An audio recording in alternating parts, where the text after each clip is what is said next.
Finally got those scripts done. Got it recording done.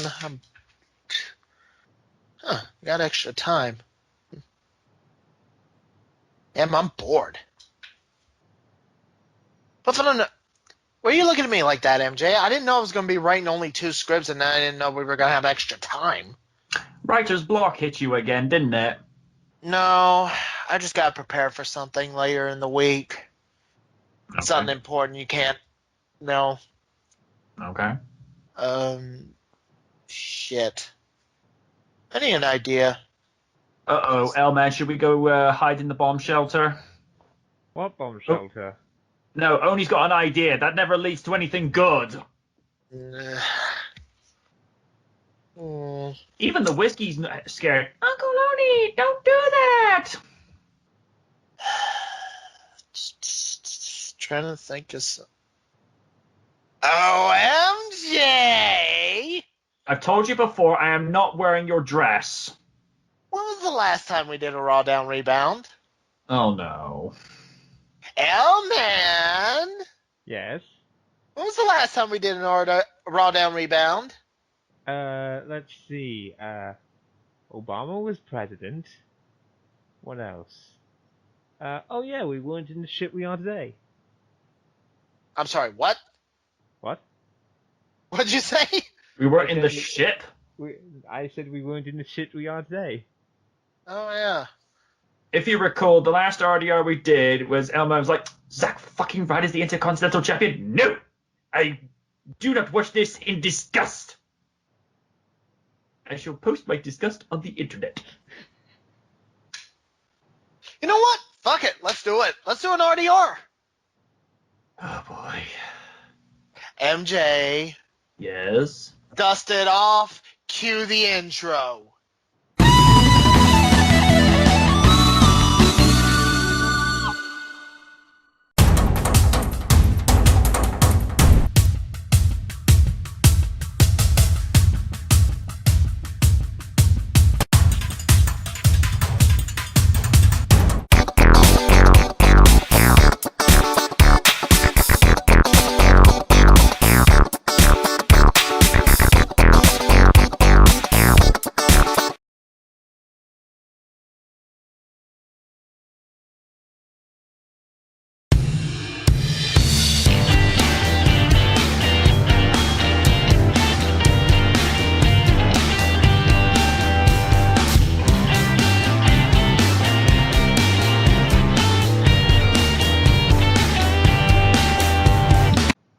How long has it been since we did this stupid show? Wait, those were not the lyrics. No, I believe yours was better from back in the day. Hi, I'm Eddie Rikaku, and welcome to Jackass. That's what that show is. Technically, we still don't have the copyright for it. That'd be so funny. We did have the theme song for Jackass. So you're probably wondering, why are we doing a RawDown Rebound? Are we bringing it back full time? No. No. Not the way this product is sucking at the moment. That, and technically we really don't have the time, because our recording schedule is going to be from here on out every other Saturday when we can, because MJ has stuff to do, including his live stream that apparently goes everywhere but where it needs to be. I was telling the truth! You can't deny the truth, MJ. Don't hit me, turn me on. Hit me one more time and I'll scream, "Hya, hya, hya!"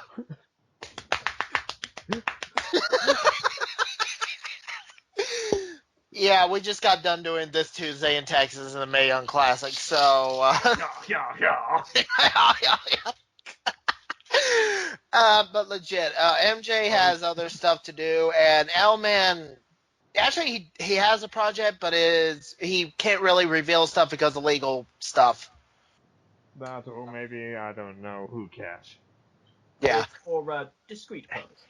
And I'm still recovering from personal stuff, and because of the I won't go into, and because of the B-side and everything else, I really don't have time for a RawDown Rebound anymore. Maybe just something like this as a one-off to see how current WWE is doing.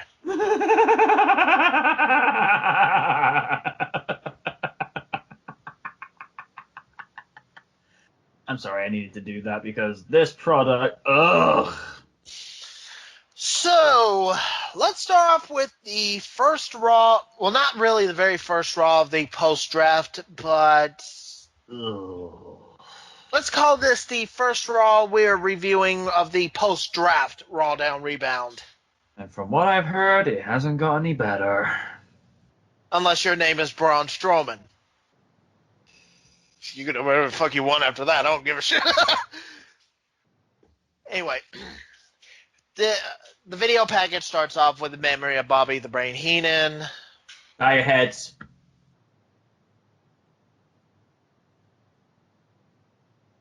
And we're good. Then Now Forever, WWE leads us into the show. We go right into the arena where we hear Kurt Angle's music. Yes, Kurt Angle is the Raw general manager. This is actually the first time he's been a GM since the week after WrestleMania 20 back in 2004. Yep. And he only had one memorable joke since then. Where Enzo Amore spells soft SAWFT. Mm-hmm. Enzo goes away and Kurt Angle's like, that's not how you spell soft. Trust me, we'll get more into Enzo the douche later. Enzo Amore, this is your life, sadly. Enzo Amore, this is your life. It's going to end. I think I heard enough. I think we talked enough about Enzo when Oni said, and I quote, "He's trying to climb through the cage. He's pouring on himself. Oh my gosh, you are from porn." Oh, it gets better since then. Wait, hang on. These are always great. Anyway, he comes out and says, we're only 6 days away from No Mercy. We have 2 matches that are WrestleMania worthy. John Cena versus Roman Reigns. Bullshit. Bitch Cena and bitch Reigns. Don't you mean Roman Lames? Well, that too. You can just give him any name, but don't give him Freddy Fazbear. No. And speaking of animosity, Brock Lesnar will put up his Universal title against the biggest babyface of all time, Braun Strowman. I thought the biggest babyface of all time was Michaels. The biggest babyface of all time is when somebody beats the shit out of Roman Reigns and is not done with him. Yeah, okay. You got a point there. And Braun Strowman will solidify that later on tonight. I will say, from what I saw from the interview this week, his mic skills have improved a lot. Yeah. And for SummerSlam, he does... Let's just say when he said to Heyman, "You talk too much." Hello, Botchamania. How you doing? But Lesnar, no speaking. No. Anyway. The Miz interrupts him. And we're done. Okay, I'm going to go ahead and get this out of the way. Usually Maddie's is out there with him, but she's not going to be around for the next 9 months. Congratulations. Seriously, yeah. Congratulations. Congrats, you two. Much as I hate your characters sometimes, the real life Mike Mizanin and Maryse Oilette Mizanin, congrats. May your first child be a healthy, masculine child. Angle congratulates him on becoming a father. Miz tells him to say, well, I'm just going to go say this. There's just going to be a 6-pack, a fatal 4-way tonight between Jeff Hardy, Matt Hardy, Elias, and Kurt Angle's illegitimate son. Jason Jordan. God, we're really I saying this We have to crap talk again. about this. We need to talk about this. Yes, we do. Oh. We have I have a problem with this. You want to fill them in? Okay, so when Kurt Angle came in, there was after a little while, they decided to create a storyline in which Kurt Angle would have a son that he didn't know about. Then one day, I don't care how long it said, but after one day, it was revealed who the son was. It was one half of the former American Alpha, the not white member of the American Alpha, mind you, Ooh. Jason Jordan. Well, I have questions about this. we would, but then again, considering Kurt Angle's WWE history and storylines, somehow this does not surprise me. But before it was announced that it was an illegitimate son, I thought they were going to say Kurt Angle had an affair and the person is Dixie Carter. If that had happened, I would have quit watching wrestling. You wouldn't quit. Your head would have exploded. I'd have been gone on Google like, where can I find pics of this? Oh, hello, how you doing? Yes. Put this onto Elmer's Twitter. What the fuck you say? My eyes are not clean. No, you would just get a response like, MJ, why are you showing me your fat material? Why do you sin in front of God? You Yeah, this don't even believe in God. What are you on about? I would. This I coming would from the question ass that. clown that looks for Heath Slater nude. You're in no position to complain. At least my nudes have stand. Jason Jordan's music hits and angrily comes out of the ring. Jordan dares him to say one more thing. Miz does, and then they fight. Now, apparently, because of this, Jordan makes a suggestion and to add Curtis Axel and Bo Dallas to the match. It is now a six-pack challenge. Okay. Yeah.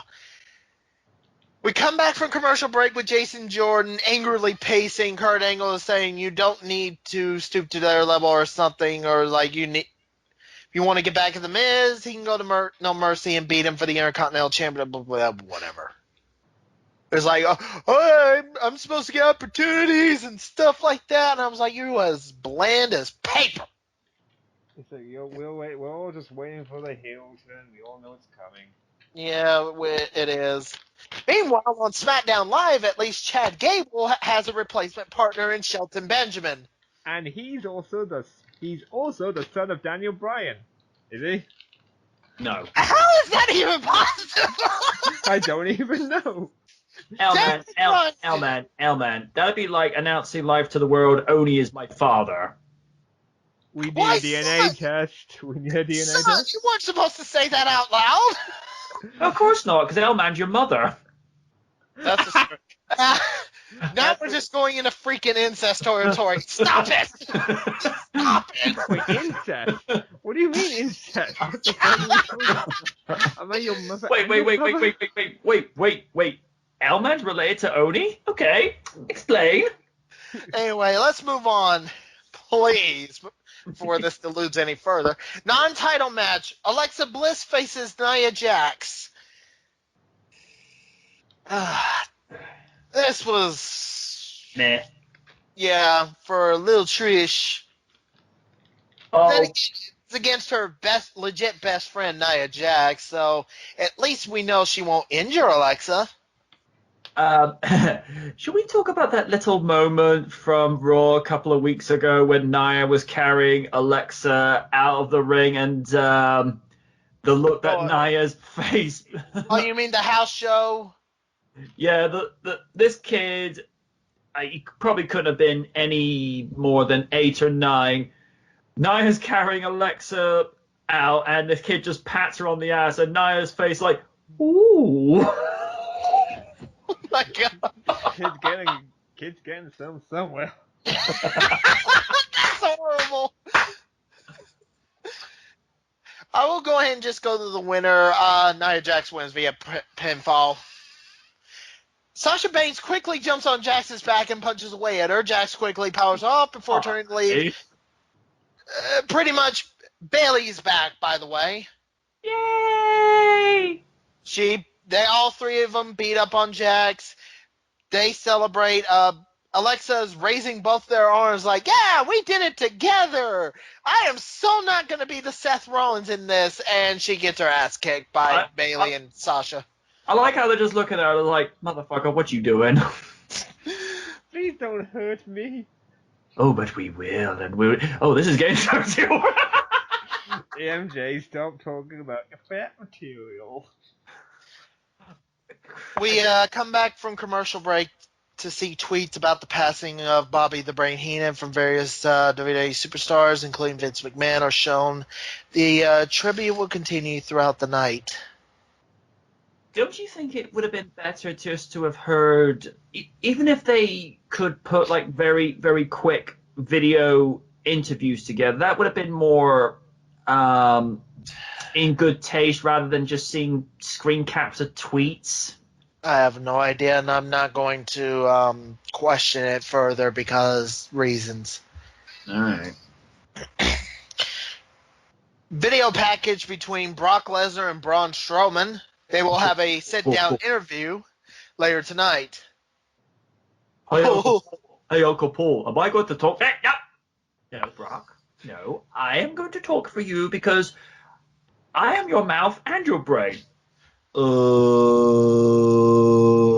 Oni, can I get your Cheetos?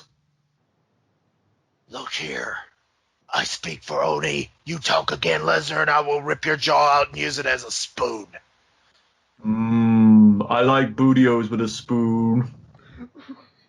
Paul, you talk again, and I'll use your toupee as a toilet paper. I have a toupee? Hey. You will when I'm done with you. Can't I just use Vince McMahon's toupee? I told you before, that's a vicious rumor. Yeah, it was proven to be that, wasn't it? Anyway, Sheamus says they come out and talk about Lamus. Sheamus Lamus. Okay. Sheamus says everything these days is about nostalgia. There are remakes everywhere. He talks about Star Wars being a remake, and I'm just going, no, it ain't. no. It's a sequel, but it's not a remake. And if you want to talk about remakes, Rocksteady, Oh, no. I could be happy to do so. You I could darn just toidle. Can we just say this on Sheamus's part? Botch. Yeah. Blah, blah, blah, yada, yada, yada. They're going to take back the tag team titles. He goes, they don't just set the bar. We are the bar. You fail at life. Go take a long walk off a short pier. Yeah, me and Elman are more the bar. No, because Elman's always at the bar. Seth Rollins and Dean Ambrose make their entrance on the stage. Rollins says they look like Taxi Driver had an ugly child with Braveheart. Oh, that's an image I could have done without. And that was a script I would have thrown away a long time ago. Ambrose says brothers fight, but a real brother will never let a brother leave the house dressed like Sheamus and Cesaro. Anderson and Gallows come out to the ring. They're arguing over who's the better set of brothers are, but Sheamus and Cesaro walked out on them last week. They're not good brothers. Rollins and Ambrose aren't good brothers. They took advantage of their disadvantage. That doesn't make them good brothers. It makes them...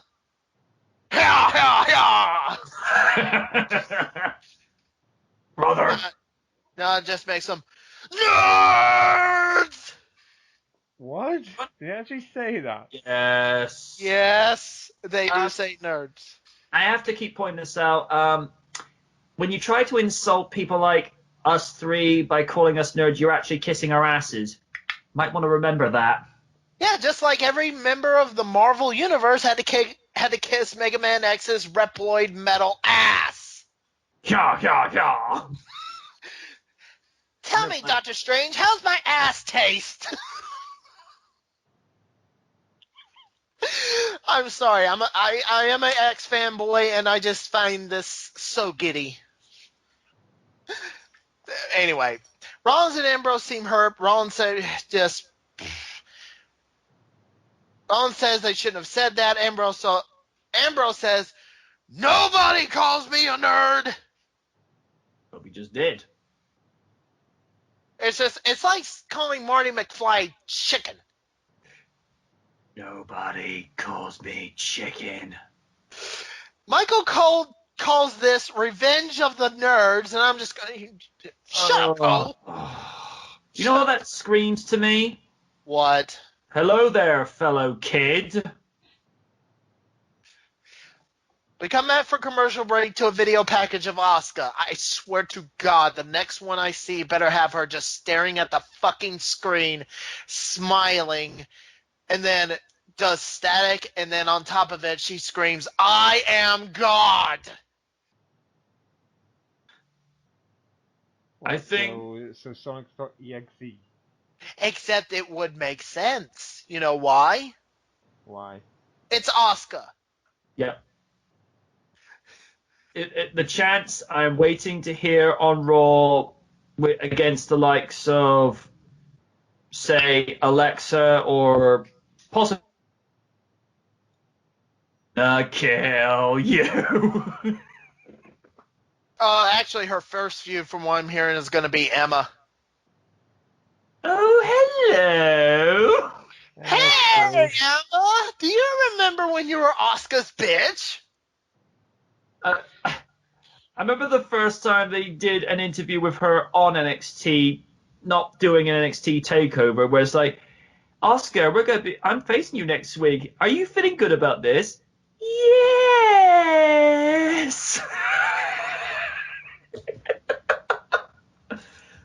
Remember at the time I showed Random that on the network. He's looking up at the screen, going, "I must take this woman out for dinner." Didn't he do a Winnabobble of her? I can't remember. He did. That's what I... Go ahead. Even a couple of times during one of the first NXTs we're watching, it goes, Asuka, call me.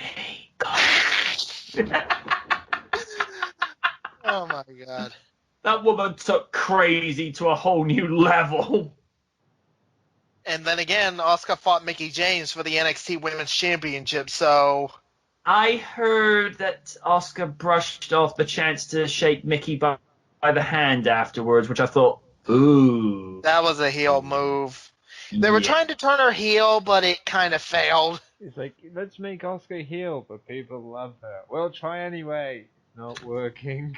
It's not working. Just say Asuka. She is being Asuka. And here's the thing. I think we may have talked about this maybe on Twitter or in the Facebook forum, that Vince McMahon feels the need to change Bobby Roode's music because he feels he's too over. Vince, just fucking retire. I'm not loopy. I'm not loopy. Really, your psychiatrist begs to differ. Anyway, non-title match. Sheamus and Cesaro versus Rollins and Ambrose versus Gallows and Anderson. Why is this not a triple threat match at No Mercy? Because reasons. Reasons. Sheamus and Cesaro pin Anderson.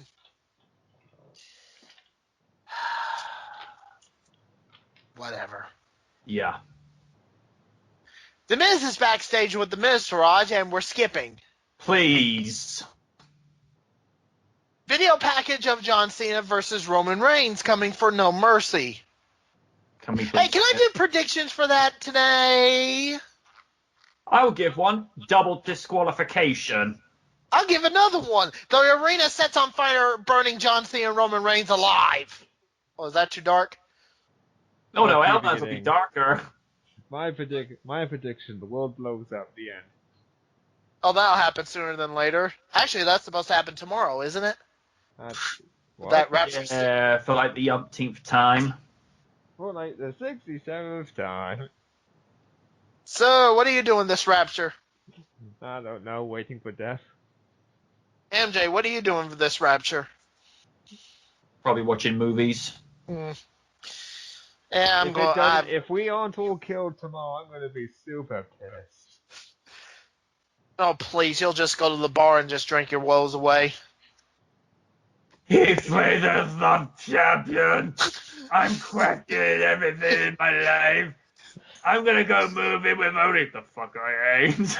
The fuck you are. It's like, Anyway. I'm gonna move in with Oni. Wait, what the fuck am I thinking? Give me the Kurt brief. Angle's talking in his office with Goldust when Goldust walks in with no face paint. Actually, he's just being Dustin Rhodes. This Go ahead. isn't the first time he's done this. No, but because of Bray Wyatt, it is. Dare I even ask? Bray Wyatt removed Goldust's face paint, turning him back into Dustin Rhodes. This is a man versus man fight between the sons of former wrestlers. And speaking of Dustin Rhodes, Starrcade's coming back. I did hear about this, but it's a house show, yes. the day before Survivor Series. 6 days after Survivor Series. Oh, my bad. But you were almost right. Anyway, Kurt Hawkins is in the ring. Normally he'd be making stars, but he's coming to a difficult decision. He's closing the Star Factory. He's going to get a win tonight and destroy his 114-match losing streak. Whatever. I was going to say he hasn't been back that long, but if we're counting house shows, we'll go with it. So who's the first Apollo? Oh, it's Apollo Crews. Whoop. Well, tightest brand worldwide. Hell, hell, hell. Oh, I'm sorry. I'm confused my hoo. Well, hell, hell, hell. Woo, woo, woo! Coming soon. Woo, woo, woo. Hell, hell, hell. Sorry, Oni Rikaku. Kurt Hawkins versus Apollo Crews. Winner? You want the winner? Is it Apollo? Yes. Oh, good. The losing streak goes up to 115. Brock Lesnar, Braun Strowman interview. Pretty much Braun just owned him, and Lesnar calmly says, I'll see you Sunday. Suplex City, bitch. At least his talking was brief. Oh, replays are shown earlier in the night where Bayley made a return. Bayley has been added to the Raw Women's Championship match at No Mercy. I swear to God, I've got to stop this for a second because I got pissed off. Not at Bayley being added. No. Two things. One, Emma fanboys were just going all over saying, where the fuck was Emma tonight? Emma was supposed to get some beef tonight. Actually, Emma decided to spend a few days in Australia after the tour. They gave it to her. Fair enough. And she tweeted about it. I was just like, the only thing on my mind was, you're going to make this a Fatal 4. You're going to make the Fatal 4-way now a Fatal 5-way, where we all know Emma's going to eat the pin. Yeah. Yeah, we don't know who's going to win, but we sure as hell know it ain't Emma. Because she's getting the Zack Ryder treatment. Waiting for Outman to do a dark joke. I'm waiting too. I don't have anything at this point. But anyway, Who are you, and where is the real Outman? But legit, I kind of screamed out when they were all saying this. When it was made into a Fatal 5, I was like, oh, that's good and all, but what about Mickie James? Yes, Oni needs his... Where's Mickie? Why don't you add Mickie to the match? Give Mickie James a chance! But Oni, Emma's the one that needs the chance. You can go piss a river! We need to make Mickie James great again. What if I told you about that? What if I told you about quoting Troy shit? Now I'm just picturing Mickie James with Troy's wig. MJ? Yes. Fantastic. MJ? Closer? No. Close. Yeah, come here. What have I told you about making that kind of joke? But legit, the Emma fanboys were just like, what about Emma? What about Emma? What about Emma? Who cares? It's like, what about Emma? It's like, well, she's been on holiday. I thought you fuckers would know that. And also, the whole Emma Lena thing. Ugh. Emma Lena's coming over. No, she ain't. What? It's just like, yeah, some of them knew that she was on vacation, but they were just still like, what about Emma? Emma needs a push. Oh, she's getting a push, all right into eating a pen. I pray that the entire match, when they're bidding on each other, Emma takes most of it, and then at the end, I don't care who's going to be the women's champion, have Emma eat the pin. If it's Alexa Bliss sitting on Emma's face, Emma needs to eat the pin. You know why? This is getting very dirty. So I can laugh and laugh and laugh. And just go, ha ha ha ha ha, Emma fucking lost. Where's your push now? And then Asuka comes out and kills her. No, Asuka comes out, it's like, Asuka's hungry. Roman Reigns makes his way to the ring. Like how you just very casually walked away from that. Reigns says John Cena might be the best talker ever, but the thing is, he sometimes says stupid shit. They literally censored shit. And I'm just going in my head, look here, dipshit, don't steal my material, alright? The only one talking stupid shit right now is you, bitch. Tater tots. Suffering succotash. Basically, this is a copy-paste promo from years ago, believe it or not, in 2012, a month before WrestleMania 28, where Cena was dissing Dwayne "The Rock" Johnson for being a part-timer. And at the end, Cena says, I'll see you at WrestleMania, movie star. Does a kiss like that, and I was like, okay, that was weird. So Roman pretty much says the same thing, and says to Cena, I'll see you Sunday, movie star, wink. I got a feeling 5 to 10 years from now, someone's going to do the exact same. An up-and-comer is going to do the exact same thing to Roman Reigns. Prove me wrong. It would not surprise me with the material WWE has nowadays. It would not surprise me one bit. Fuck. Reigns just can't promo on his own. Can't promo on his own. Roman can't promo even with good people helping him. John just pretty much said it. It's called a promo. You ever heard of those, right? I saw that promo. You know you're doing bad when I'm agreeing with Cena. Exactly. Renee Young is backstage with the Hardy Boys.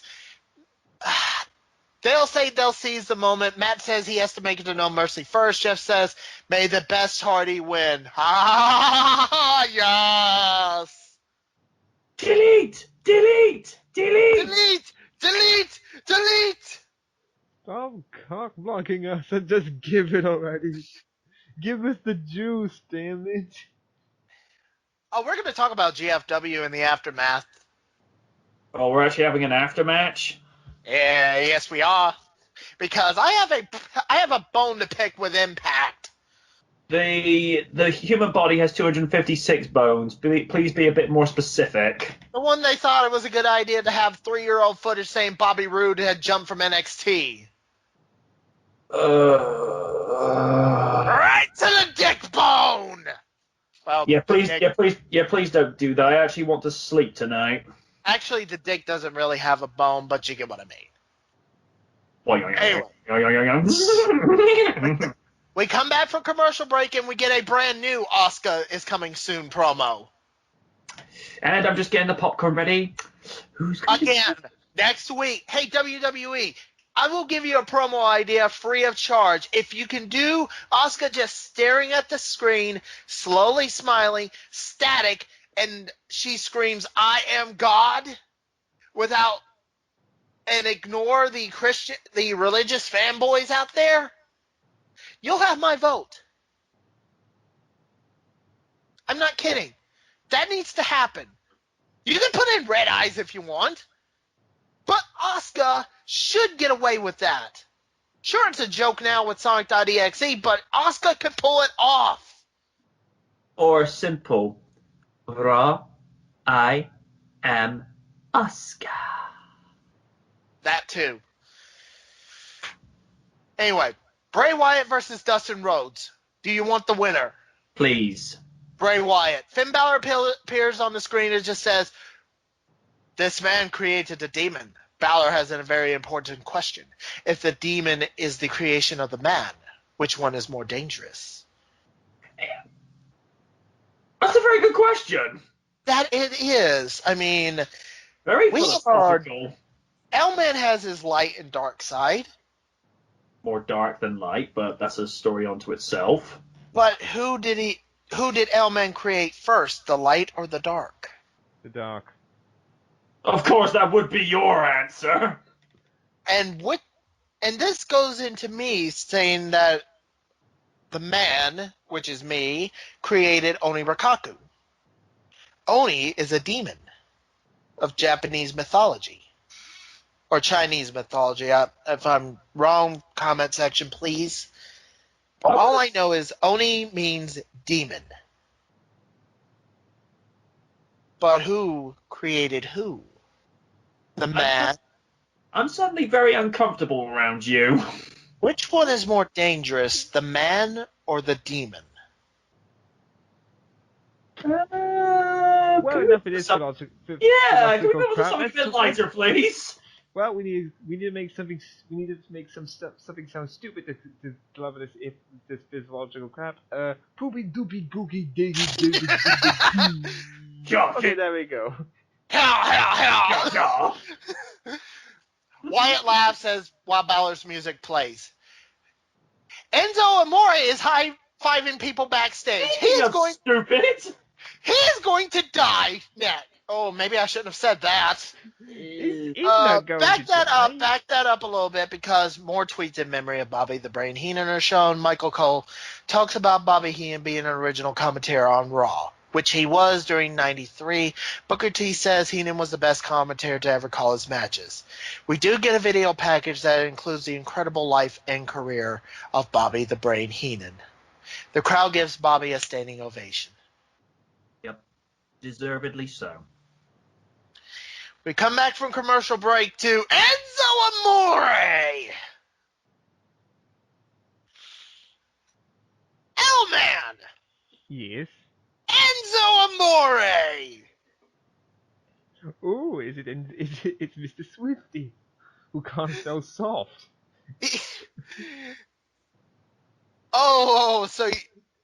So you're technically saying Enzo is insulting Rick from Rick and Morty. What? Morty, who's this little douchebag right there?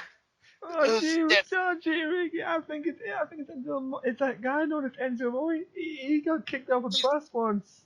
Jesus Christ, this guy looked like a dildo that got shoved up somebody's ass in New Jersey. What screaming that how you doing crap all the time? Oh, gee, Rick, I think that's his gimmick. I think it's meant to be like some sort of Jersey Soul thing, but like just amped up. Like, you know, like. Did he have a 7-foot tall asshole with him? I think so, Rick. I think that, but I think that guy went heel, but then got himself injured, so he's gone for a while. Does he have a hot girlfriend or something? I can't remember well. I need a drink real quick. I need a drink. I was talking to a friend who'd been watching Raw for a little while, and he just took one look at Enzo and said, "What is it with this discount vanilla ice?" There you go. That's it, Morty. That was it. It was discount vanilla ice. I've seen better discount vanilla ice, if you know what I mean. You've seen vanilla ice. That is the most discount vanilla ice. Morty, who's this idiot? I don't know, Rick. It's just some guy. That was our horrible Rick and Morty impressions. We are fans of the show. Don't get us wrong. It's just. Oh, gee. I got working this morning, blessings. Yeah, well, I got work. I got work on my Rick impression, man. Totally not plagiarizing Doc and Marty, of course. Oh yeah. Anyway, Enzo Amore comes out to his usual stick, but the crowd is definitely less excited about him than ever. There's even a smattering of boos. They know, Enzo. They know. Enzo is talking. Oh no. I wish somebody would shut him up. Careful what you wish for. Run! Yes, Oni. Kill Amore. Can I get Cheetos afterwards as well? You're smarter than Brock Lesnar. You can get whatever the fuck you want. Can I get Mickey James? I said smarter, not Ooh. perverted. Besides, you want her, you gotta go through Magnus, which you might win. Good luck, bud. Anyway, I'm not finished with you. He beats the shit out of Enzo. It's like Strowman- Enzo. You're It's like, surprised? Go ahead, Alman. it's like Enzo Ford. Finally, the whole situation with the backstage drama is finally over. Braun Strowman. Oh, for God's sake! Braun Strowman comes out. I'm not finished with you. Oh shit! Oh, for fuck's sake! Strowman drags him down to the ring by one arm and throws him into the ring. It should be noted, in the 2 to 3 seconds before Braun Strowman ran into Enzo Amore, he wrote out his last will and testament. Strowman deadlifts Enzo Amore up and chokeslams him down. He deadlifts him. Freak Who of did you piss off in the back? Everyone. Okay, let me rewind that back. Who did you piss off this week? Everyone? He must have pissed off Braun too, to a point to see that. Strowman then power slams him down before posing. And I'm going, can we get a replay of this? In slow motion? Neville's music hits and he steers clear of Strowman. He's just like, He's a smart motherfucker. he's one smart mother. It's like, hey man, I ain't got nothing to do with you, man. I ain't fucking with you. I ain't bloody fucking with you. Imagine he sees him trying to walk up the ramp. Neville just goes over the back and is like, fuck this, I'm out of here. He just goes to the side like, oh, fuck this. I ain't messing with this motherfucker. Ask me to do it again for the Cruiserweight title match and you'll get your easiest win yet. I'd rather be on the pre-show at this point. I'd rather be on the pre-show, the dark matches. The dark match. Anyway, Neville gets in the ring and connects with a red arrow. Huh. He then grabs a mic, does the Enzo Amore chicken dance, and screams, "How you doing?"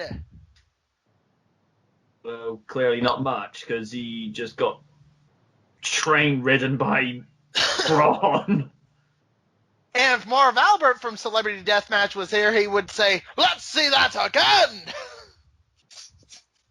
Oh god, that'd be so funny if they actually put Braun versus Enzo in a death match. Oh wait, he just had one. Winner, Strowman. Are you gonna? That's why I say Braun Strowman is the biggest baby face of all time. Are you gonna argue with that? Are you, MJ? The fact I'm not saying anything should speak volumes. Alman, are you gonna argue with that? Nope. Good. Non-title match: Grand Metalik versus Neville. Winner by submission, Neville. Six-pack challenge is our main event. Main event time. Elias is in the ring with his guitar and asks, "Who wants to walk with Elias? Are you gonna beat up Enzo Amore? No, fuck you!" Seriously, this guy's still on the main roster? Who, Elias or Enzo? Elias. Yeah. Who Oh, is fuck Elias? this. I'm done. No, fuck you. I'm out. Who is Elias anyway? You know. The He's Elias Sampson, the Drifter. Corey Graves really hates him. I I covered this guy on NXT. Good lord. Hell, they've actually called Elias a jacked up Seth Rollins. Why? I don't know. That's like saying Goku Black is the original Goku. Apples to oranges. That was for you, Win. Technically Goku Black is Goku, but not really of mind, but of body, because of Zamasu. There, I just spoiled a little bit of Dragon Ball Super for you. How you doing? So, doppelganger, but not doppelganger. Yeah, go with that. Yeah.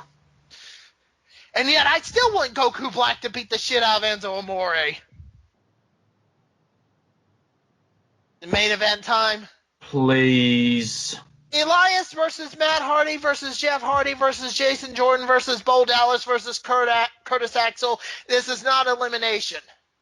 So it's a 1 fall to a finish. Clusterfuck. Winner. Jason Jordan. Good. Jason Jordan will be going up against The Miz for the Intercontinental title. No Mercy. Miz gets a cheap shot, beats the shit out of him.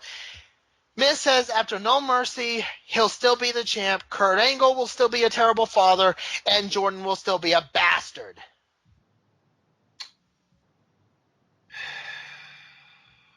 Stay classy. And then Miz screams out, "Who wants me to beat up Enzo Amore?" Yeah! Oni will actually become a fan of you. I so would if he did it. Actually, he did beat the shit out of Enzo Amore. So... He did, actually. So Miz is now best wrestler. Miz is the best babyface ever. It's like any wrestler who attacked Enzo Amore, best wrestler.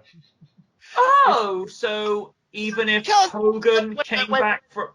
So even if Hogan came back for a 5-second match, Oni would be a Hulkamaniac? Yep. Nope. I have my limits. But I was going to say the reason why Miz beat the shit out of Enzo, he was trying to help him, but Enzo kind of crossed the line, kayfabe or not, saying it was real about Maryse being pregnant. Who's really the baby daddy?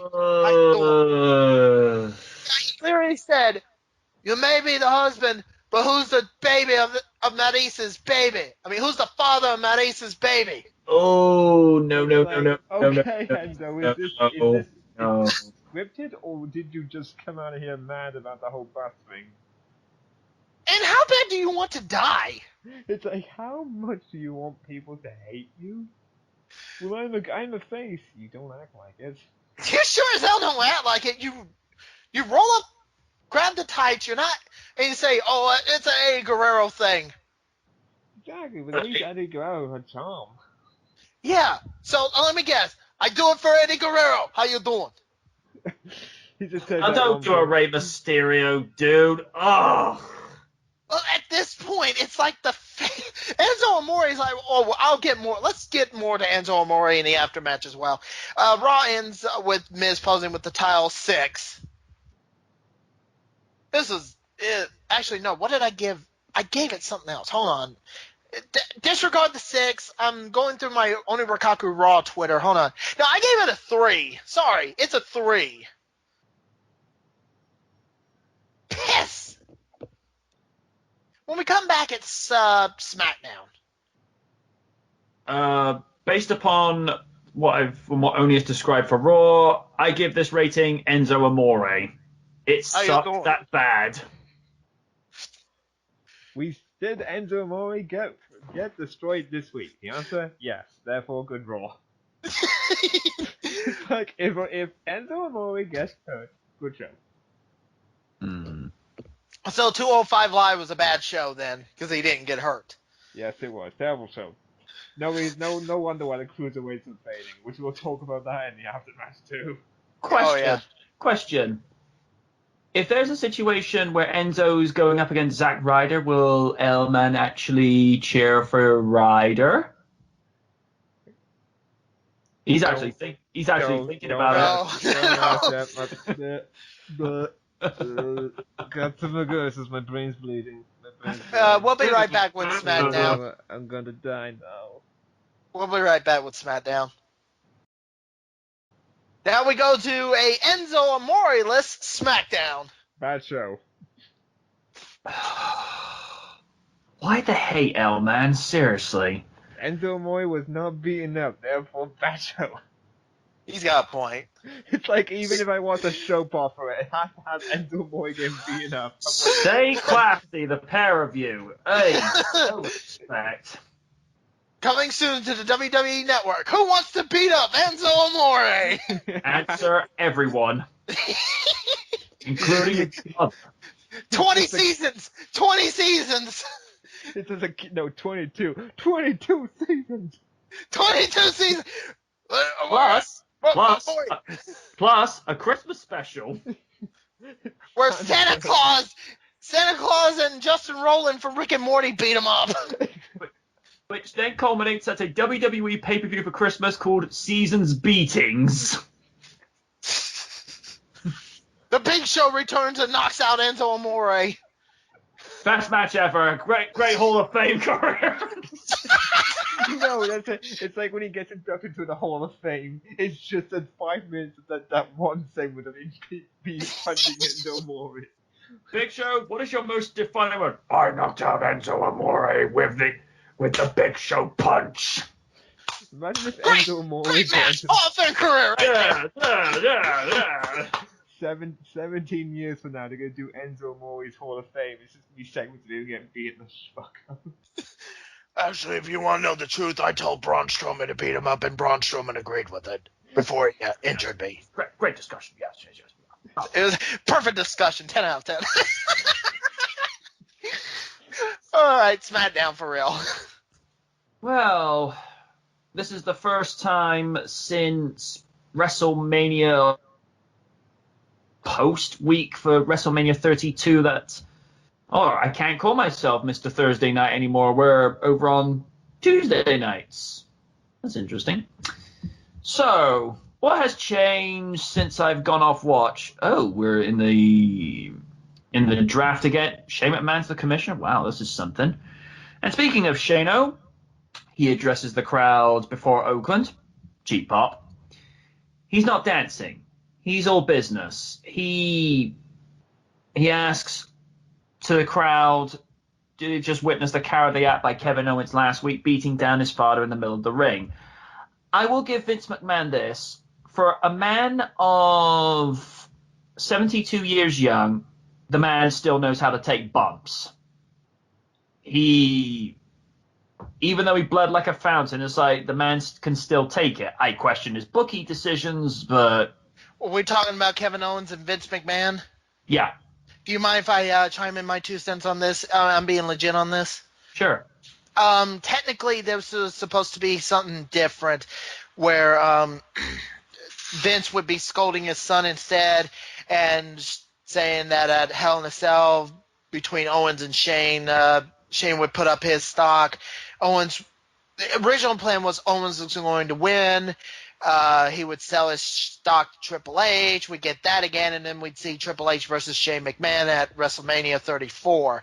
That plan got scrapped into where Vince McMahon is just saying, Shane held back. I suspended him because he didn't beat the hell out of you hard enough. So they're going with a new plan with that one, and from what I'm hearing, Triple H and Shane McMahon are actually on better terms nowadays. So that's good. So that's probably one of the reasons why the match got scrapped. But again, do you agree that Vince still knows how to take bumps, even though ring wise he's past it? Yeah, that headbutt, Vince hard bled. I could tell. Yeah. As soon as Owens hit him and we saw Vince going down, there was no blade near him. No, there was no blade. And they were saying, "Oh, Vince did a blade job. Vince did a blade job." And there was no fucking. He Ric Flair that hard bled. Ric Flair's probably taking notes like, "Oh, let's see, I can do this one better." By the way, before we continue, congratulations to Ric Flair on a speedy recovery. Nature Boy, you are one crazy you-know-what, but I am so glad you're all right, man. I still can't believe the first thing he did after waking up was cutting a promo on the nurses. I couldn't believe that either. I was just like, wow. That's Ric Flair for you. Or like, a friend of mine, whose name I won't go mentioning because discretion. He was at the Hall of Fame party and he was trying to be sensible that night. Ric Flair hands him a drink. And it was like 2 shots of tequila. And Oni said something to the effect. I was like, I'm going to be said, but drink. Drink. You never say no to Ric Flair and drinking. CM Punk probably did. Well, that's CM Punk because he probably understood that. But if anybody else is like, Rick, I don't feel like drinking that. Drink! But Ric Flair, I've had a kidney stone passed. Drink! I'm going to have surgery in the morning. Drink! Hey, Rick, what are we going to do for the party? Drink!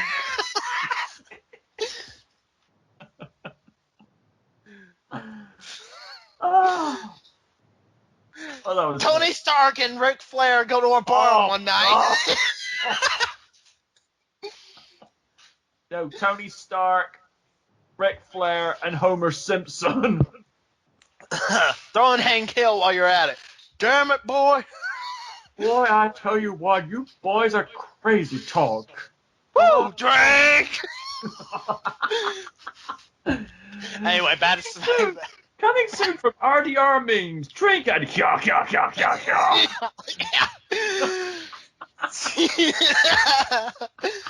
Yeah, we are driving these stupid memes to the ground. And we can say they're stupid memes because they're ours. We're gonna make T-shirts out of them and sell them and fuck it. Drink it like there's no yeah. Yeah, there you go. Drink it like there's no yeah. Oh my god. Anyway, back to SmackDown. I'm sorry. Oh yeah, I was covering a segment. One thing's for sure, my old man is one tough, salty SOB. Yes, he is. His creativity, that's another subject. I'm not Loopy. I'm not Loopy. Yeah, you are if you were willing to take a headbutt from Kevin Owens. I mean, talk about being hard-headed, but ugh. Oh God, dude, really? that was. Yeah, like you were coming up with any better, please. He talks about having differences in the past with his father, and trust me, he's had plenty of them, including trying to put him out of business. Those who know the history, you know what I'm talking about. And the shitty invasion angle, yes, we are going to cover it one of these days. In minute detail. Go on. What culture did a better idea for that? Yeah, they did. But he's still Too bad woke culture is no longer relevant. We're gonna talk about that too. Oh God, we have like 4 points already? Yeah, we're gonna have like 20 points by the end. Anyways, let's keep going. Shane wants Owens to imagine if he was home last week with his kids and watched someone they loved get beat down by a coward. He says, when anyone crosses a McMahon, the family will strike down with vengeance, and he isn't sure Owens realized what he has done. Shane says Owens is a no-show so far tonight. He talks about Owens beating down the patriarch of the McMahon family. Shane condemns Owens to a beating inside Hell in a Cell, and it has to be said, although Shane has only ever been a part-time performer, this is a guy that can go with the best of them. Just ask X-Pac, Triple H, Shawn Michaels, Big Show, and even The Rock, to name a few. Shane can hold his own. We go to a commercial break, and it's Randy Orton versus... I'm just going to ask, can I call a frickin' mulligan? I don't want to cover an Orton match. On one condition. What is thy condition? You cover a Rusev match. Oh. You've been trumped. This is a He just psychological read the result. question. He probably just read the result and know why now. He's got to take the psychological questioning. It's like, Oni! what? Dude, you made me spill out my drink. It's like you can't cover an Orton match, but you must cover a Rusev match. How does that work? What do? Oh, he just looked at the results and saw why. I'm sparing an Orton versus Aiden English because let's face it, Aiden English hasn't been relevant since the other member of the Vaudevillains was released from the company. So you can do that, but you have to cover the Rusev match. It's short. After the match, Rusev walks out with a mic. I have something to say. I haven't done that. Been a while since we've heard that. Yep. Rusev said going into SummerSlam he was going to be a national hero in his homeland of Bulgaria. He said instead Orton turned him into a national disgrace. I think that match was a disgrace. And tonight he's going to rip the fangs out of the Viper's mouth. Rusev drops the mic and gets inside the ring. Rusev versus Orton. Orton goes for an RKO. Rusev counters and tosses Orton towards the ropes. English is up on the ring apron. Orton takes out English with an elbow. Rusev with a super kick on Orton. Hooks the leg and gets the pinfall. Ugh. Hey! You want to see a quick match with them again? Reverse the result! And I don't mean to interrupt again. I apologize, but this has to be done. As soon as Rusev won, he was getting out of the ring. He was like, yes! Yeah! I did it! I did it! I got my revenge! I got my revenge! Ha ha ha ha! That match at SummerSlam, I think we were all vindicated for calling that mulligan. Oh, yeah. That match, WWE, fuck you. 6 fucking seconds. And this was about as long as that rematch is. 6 fucking seconds. That was as long as Eric Rowan versus The Rock from Mania 32. Not really, but... It was actually the same amount of time. I did actually go back and check. Oh, you did? Oh, so mine was stupid, wasn't it? Oni, this is you we're talking about. Even though I fucking counted. Can we just move on? Because I'd rather get away from the stupid this evening, but it's WWE, so that's kind of par for the course at the moment. Go on. At ringside, Tom Phillips reveals Kevin Owens will be live tonight via satellite. Oh, goody, we're going to pull a rock. Charlotte Flair returns to SmackDown Live later tonight. WWE Champion Jinder Mahal and the Singh brothers are up there. Oh, no. Oh, God. L-Man, Mm-hmm. we're going to pull this away from you for a moment. L-Man, do you want to talk about this? What are we talking about?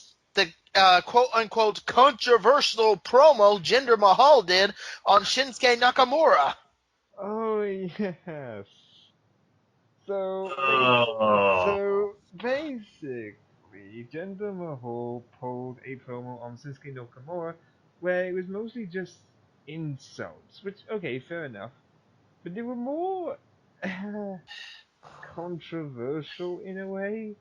Quote unquote, because I do question it a bit. Because let me just get into it. The promo was the same thing they did last week, basically.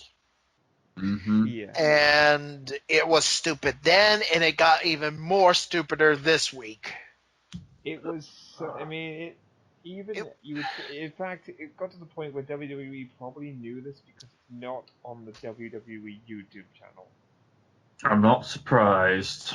Yeah, it's not on the Got YouTube channel. a lot of complaints, and they did try. I'm trying to remember what their statement was towards it. I think it was like this is a show about fiction, about our characters portraying, but having, since it's like sort of damage control. It's like, well, they're characters, you know, they're not real people, but they portray real actions. So obviously it's admitting it's fake. But It was a stupid promo that shouldn't have never happened anyway, but they're saying it's controversial. I'm just gonna say flip a coin on it. Whatever side of the coin you're on, you're right. But to me, this promo it was just stupid all around, and it just solidifies the fact that, and it may sound like, oh, Oni, how dare you, cis meant whatever. Jinder Mahal does not deserve to be WWE champion. I'm sorry.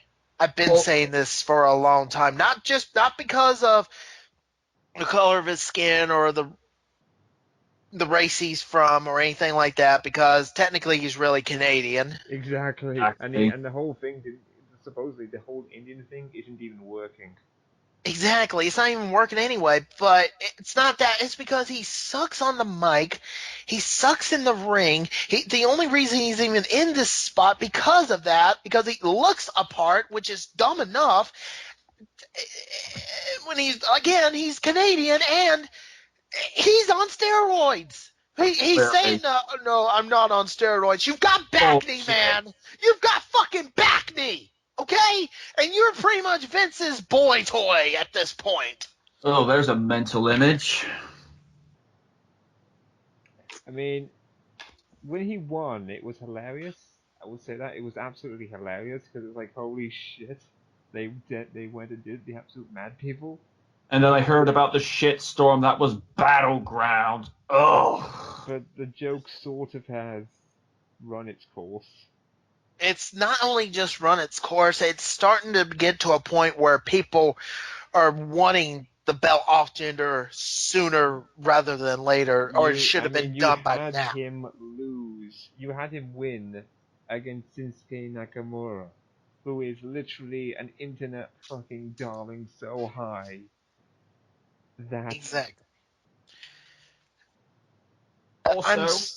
Also, this is a quote I'm pulling from Oni under his former identity from the main event night preview panel for Survivor Series 2010 regarding Kozlov and Morella as tag team champions. Jobbers don't need titles. And I still kind of hammer that into a day because I'm going to add something to this now. If you give a jobber a title, it does not improve them. No. It doesn't. Only a rare occurrence where it may happen. And I'm talking once in a blue moon that turns red and it's solar eclipse that happens at the same fucking time. Does JBL count? JBL counts somewhat, but technically he was never really a jobber. Technically. He was more or less like a very... He was like a heel. He was like the sort of heel that didn't want to get into a fight. So, was he? Yeah, technically he was more tag team than jobber. Because he was never really a jobber. He was more of the... He was considered the Marty Jannetty. Ew. And now I'm just pretty much saying because he won that WWE title, I'm saying, oh, Ron Simmons was the Marty Jannetty. No, because Ron Simmons won a world title in his day, too. In WCW. Exactly. He was the first African American to win a world title. That will never be taken away from him. And I will not discredit that either because Ron Simmons is a great talent. He is a legend. It'd just be nice if they stopped it with the damn meme, because it's kind of gotten old. They only bring it back like once in a blue moon, so... It's not... You know what I mean, though? When they were pulling him out in, like, 07 to... Oh, yeah. It was like, guys... No. But, still... JBL... I wouldn't really count him as a jobber since technically he really never was a jobber. More of a tag team guy. That counts under the tag team category. So my state of like, if you're a jobber, you don't win titles. If you do win titles, it's not going to help you much. At the end of the day, I mean, look at Zack Ryder, for example. Guy's a jobber. The internet pushed him. And he got punished for it. He got the U.S. title. How long did he hold it? A fucking fortnight. He held it... I think he held it till about late January, early February because of the incident with changing the tire.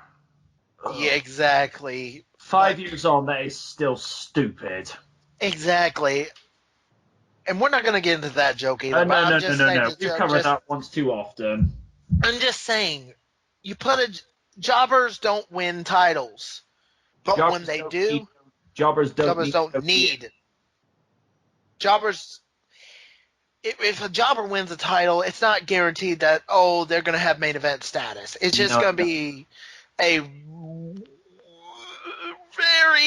very, very rare make or break, and most of the time it's a break. Because once you lose the title, you're technically back to jobber status. I mean, you're just that cannon fodder. Technically, Chris Jericho qualified under that because if you remember his first reign and only reign as undisputed champion, most of the time on Raw and SmackDown, he was either at middle or the opening card for them. But we really can't count Chris Jericho as a jobber either. Unless you want to count WCW Chris Jericho. Let's not. Then we're not. Because Anyway. I saw Chris Jericho's DVD breaking the code, the stuff that he was doing in WCW when he went heel. Oh, that has not aged well. No, it has not. But I don't mean to pry on about it when we're supposed to be trying to get this done quickly, but it just needed to be said. I would rather have you skip this promo now, MJ, before it gets too weird. Promo skipped. Thank you. United States Championship Open Challenge match. I'm betting this match doesn't happen. You let me do this. I can't bet. You gonna let me do this? Maybe. Go on. The phenomenal one, the great AJ Styles versus, hey, Baron Corbin, what happened to your push? What happened? What happened to your push? What happened to your push? Oh, what happened to Baron Corbin's push? Yeah, I'm suing the NFL. That is why. Shit.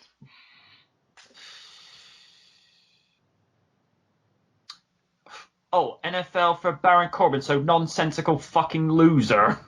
I'm gonna make this one short and sweet. The reason why Baron Corbin's getting the deep push he is because a doctor was downplaying the concussions of the NFL. He played himself.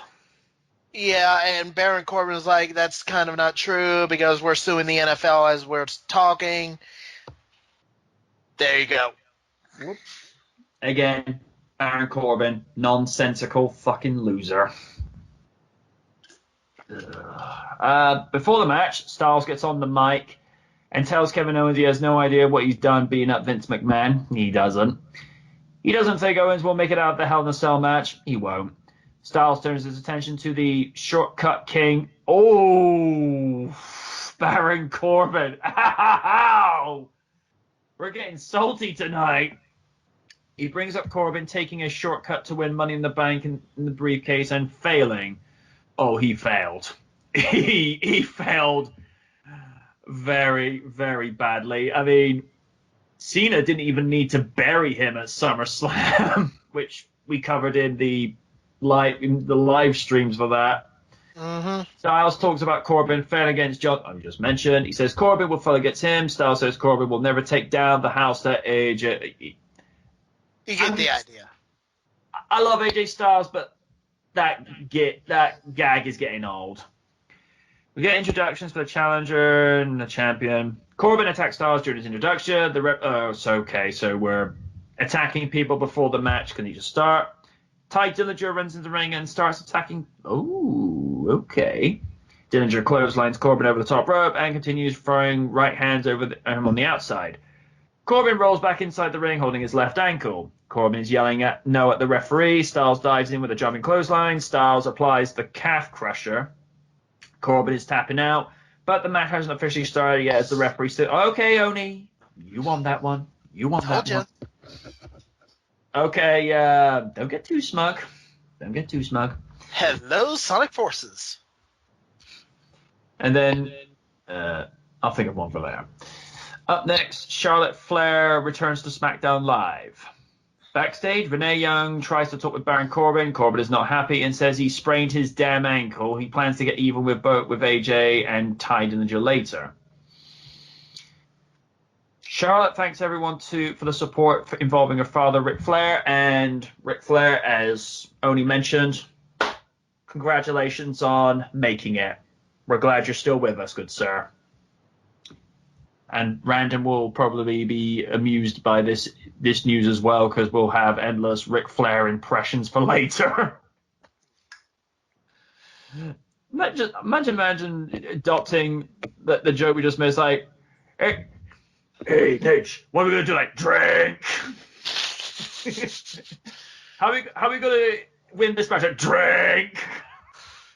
I gotta take a shit, Nate. What am I gonna do? Drink. I ain't got no toilet paper in the bathroom, Nate. What do I do? Drink. Hey, Rick, I got a promo to do, brother. What do I do? Drink. All I can imagine is Ric Flair just getting into that person's face with a glass in his hand. Hey, Rick, we're trying to make LMN more popular. What we do? Drink.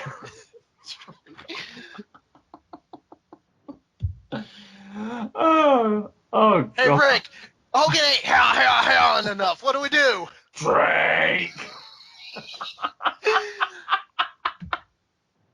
Anyway, continue. Charlotte thanks everyone for the support involving her father, Ric Flair, without drink. She talks about life being fragile and how she plans to make every moment count and going forward. That's good. Women's champion Natalya walks out to interrupt, of course. Hey, at least she's not farting. Oh, this is gonna get worse. Natty says everyone is happy that her father is doing better, as they were all worried about him. Okay. Natty says it's time to talk about more important... Oh. Here it comes. Natty. And tells Charlotte to stay put. She is hosting a celebration tonight. Natty brings up the recent Mae Young Classic tournament. Totally not plugging it for the network, of course. She said, women break down the barrier, and tonight is a celebration of all women. Natty wants to focus on one woman. A woman that completed the journey that Amelia Earhart could... What? Natty reveals a photo of her holding up the SmackDown Women's Champion inside the ring as Charlotte lets out a wow. Charlotte thanks Natty for interrupting her because she is ready to challenge her for the title. Here comes Becky Lynch with a mic in hand. Kevin Dunn is cringing, but considering your mic skills, good fella, you're in no position to complain. She apologizes to Natty for interrupting her. Ego Olympics? Okay, that's different. Becky says Natty is crazy. I don't know, has she met Oni? I don't have cats. There's an obvious joke there, but I don't want to get hate from the women for what possible thing I could say. Oh, trust me, it's going to get worse. She says while she also cares for Ric Flair, Becky disagrees with Charlotte because the title's coming back to where it belongs. Naomi's like, oh no. Oh, God. She lost the rematch, but Naomi's just a transitional champion, just like Natty. I'm sorry. Naomi is out next to interrupt. She says Natty doesn't represent women or even the women of SmackDown Live. Naomi is looking for a title match. Here comes Tamina and oh no. Lana tries to apologize to Natty. Natalya thanks her. Lana then calls her a crazy cat lady. And there it is. I mean, okay, I'm just going to say this real quick.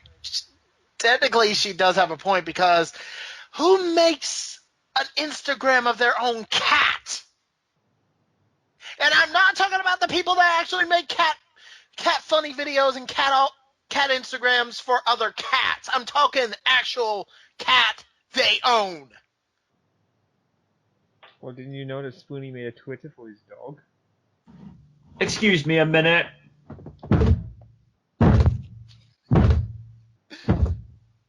This is an actual fact. You talking about Spoonie? Yeah, he basically activated Um, Twitter for his doggy. I haven't heard anything this TNA stupid since Tori Wilson had a WWE profile page for her dog Chloe. Oh God, that was a thing. I remember.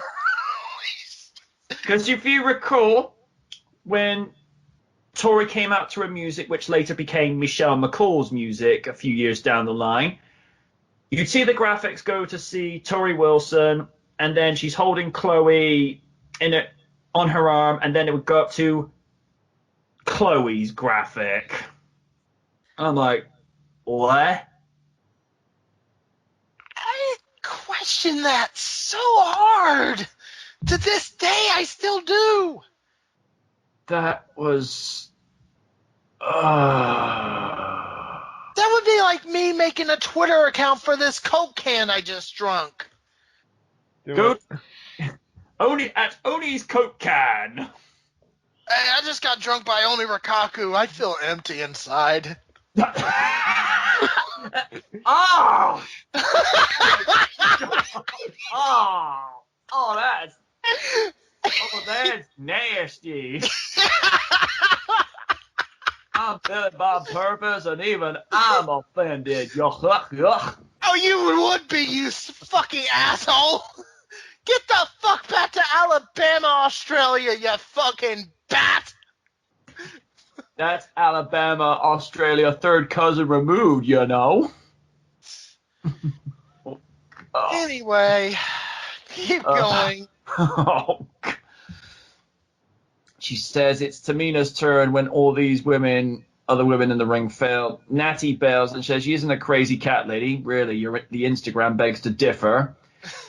Here comes SmackDown General Manager Daniel Bryan. Oh, finally, some sense comes to this segment. He books Naomi, Becky, Tamina, and Charlotte Flair in a fatal four-way match where the winner will face Natty at Hell in a Cell. WrestleView says this is a pretty weak segment. I think you're being too polite there, dude. Actually, it was an okay segment, not gonna lie, but I have to ask this. L-Man! Yes? How many fucks does Daniel Bryan give this week? Well, let's see his Twitter page. Oh my god. Oh, no. No. Oh god. I can now confirm that the amount of fucks he gives is negative 1,869.68. Wow.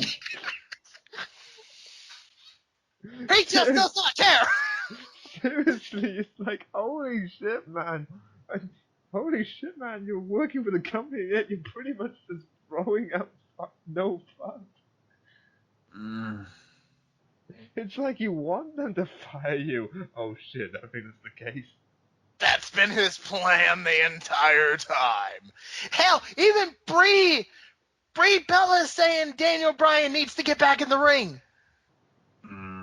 When do you agree with a Bella? The Usually never. The one that doesn't have her head in the clouds. Speaking of, Nikki Bella actually agrees with both Daniel and Brie that Daniel needs to get back in the ring. That's whether WWE will let him. When you have Nikki Bella, where her brains is near her tits, agreeing, you're just waiting for that pig to fly so you can cook some bacon. Bacon. No. Daniel Bryan and Nikki. Daniel Bryan and Nikki. Oh, no. Created just a situation with John. In an alternate reality. Just move on. Just move on. We ain't got all day. Yeah.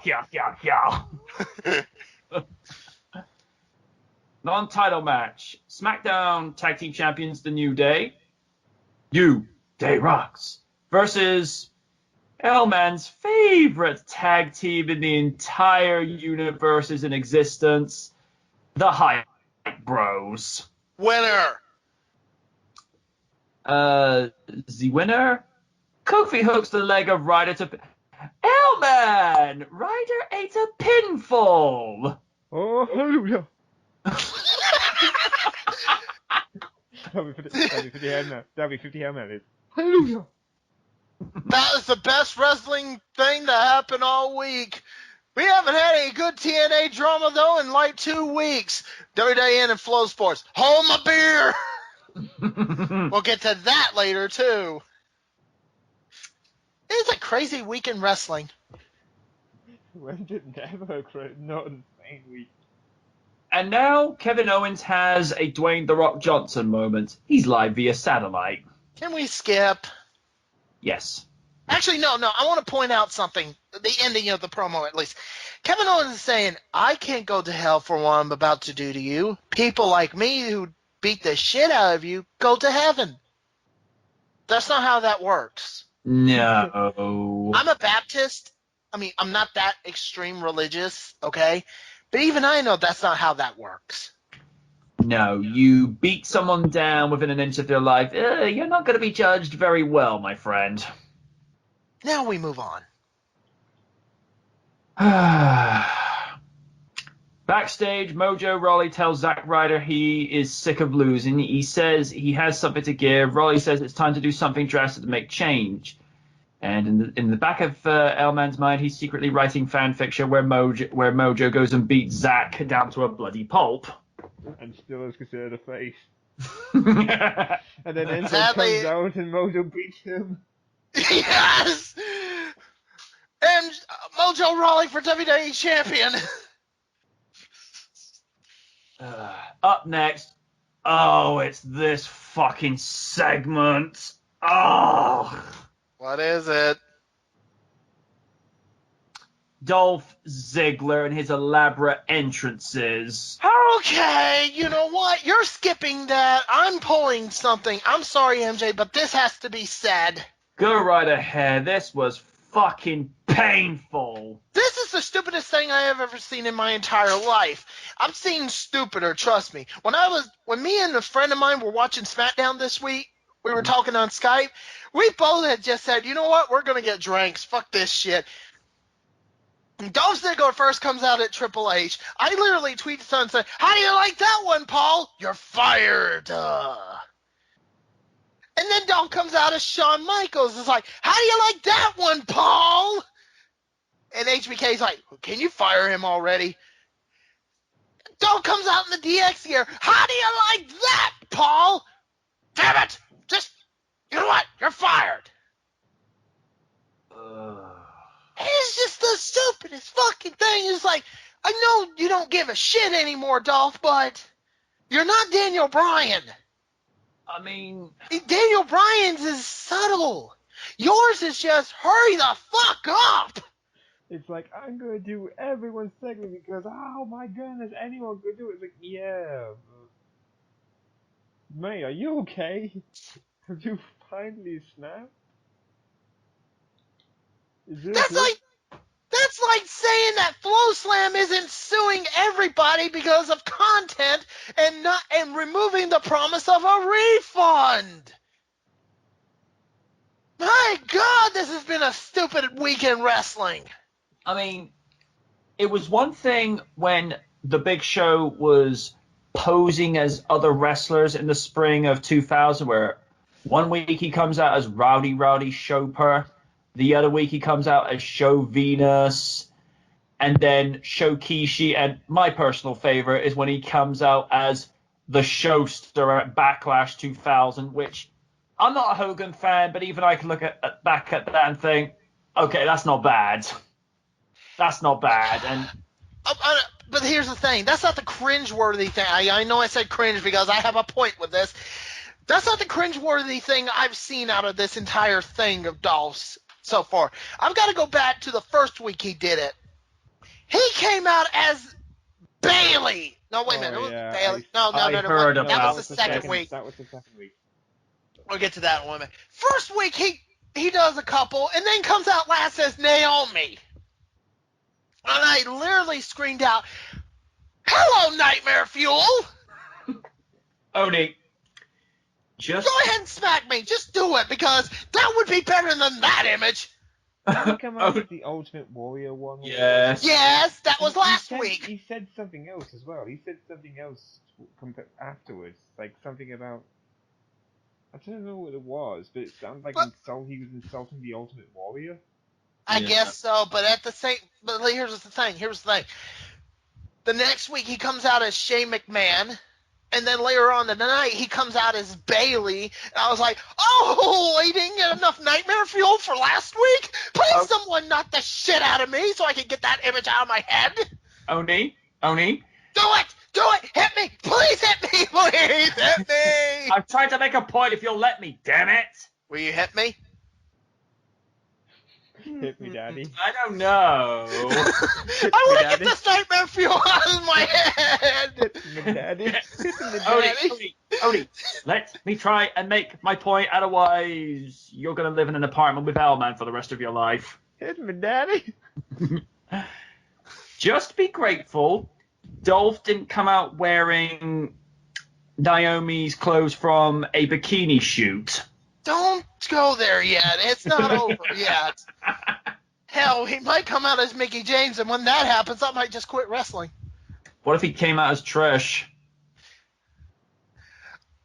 Yeah, Doctor, I know it's kayfabe and everything like that, but even then, I still have the weirdest shit I've ever seen in my entire life, and that's probably why I'm crazy now, as it is.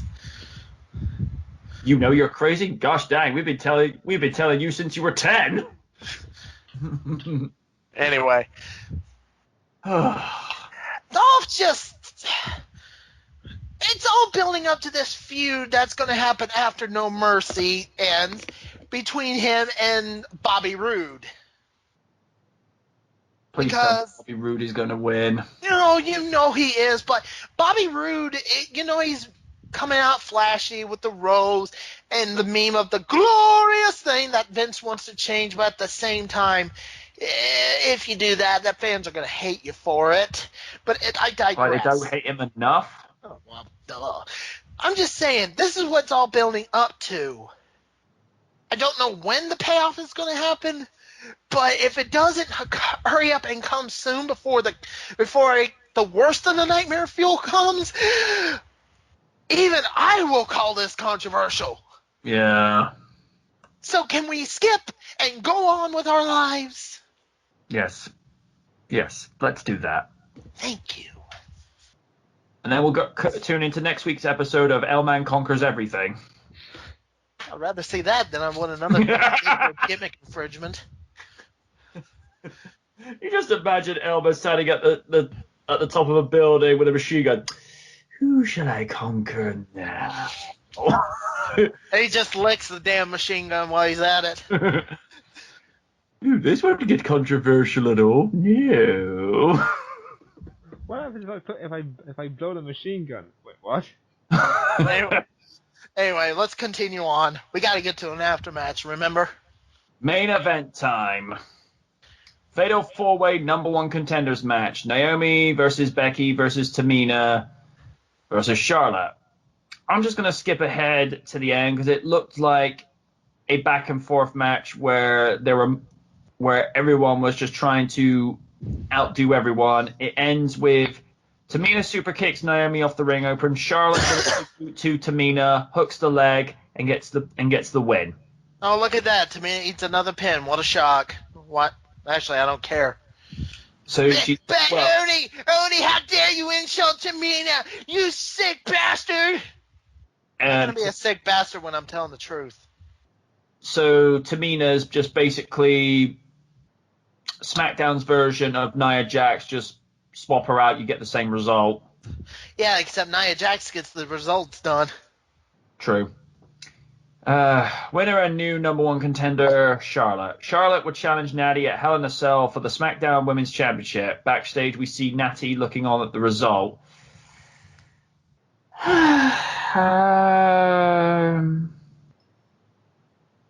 4 out of 10. That is That's all. That's what I gave it. For the SmackDown account, I gave it a 4 out of 10. So SmackDown better than Raw. SmackDown won the week. It was a good SmackDown. 4 out of 10. Okay, let's get to the aftermatch. Let's get on to the first thing. disclaimer, elements. I don't know what your status is with TNA nowadays, so forgive me. During the week, I came back home because I was doing a lot of things. I've been busy all week. I come home, get on Twitter. My feet are killing me, and I just thought, I'm going to go on Twitter. I think this is that writing day for me. I see something from Mafu of Botchamania. So you already know where this is going. Mm-hmm. And I'm actually going to look up the tweet now as we speak. No, I'm not going that one. Because we got a lot to cover as well, and shit. Anyway, it says, so how do they deal with the GFW amped footage being 3 years old? By saying Bobby Roode jumped from NXT to be here. No, he didn't. No, he did not, because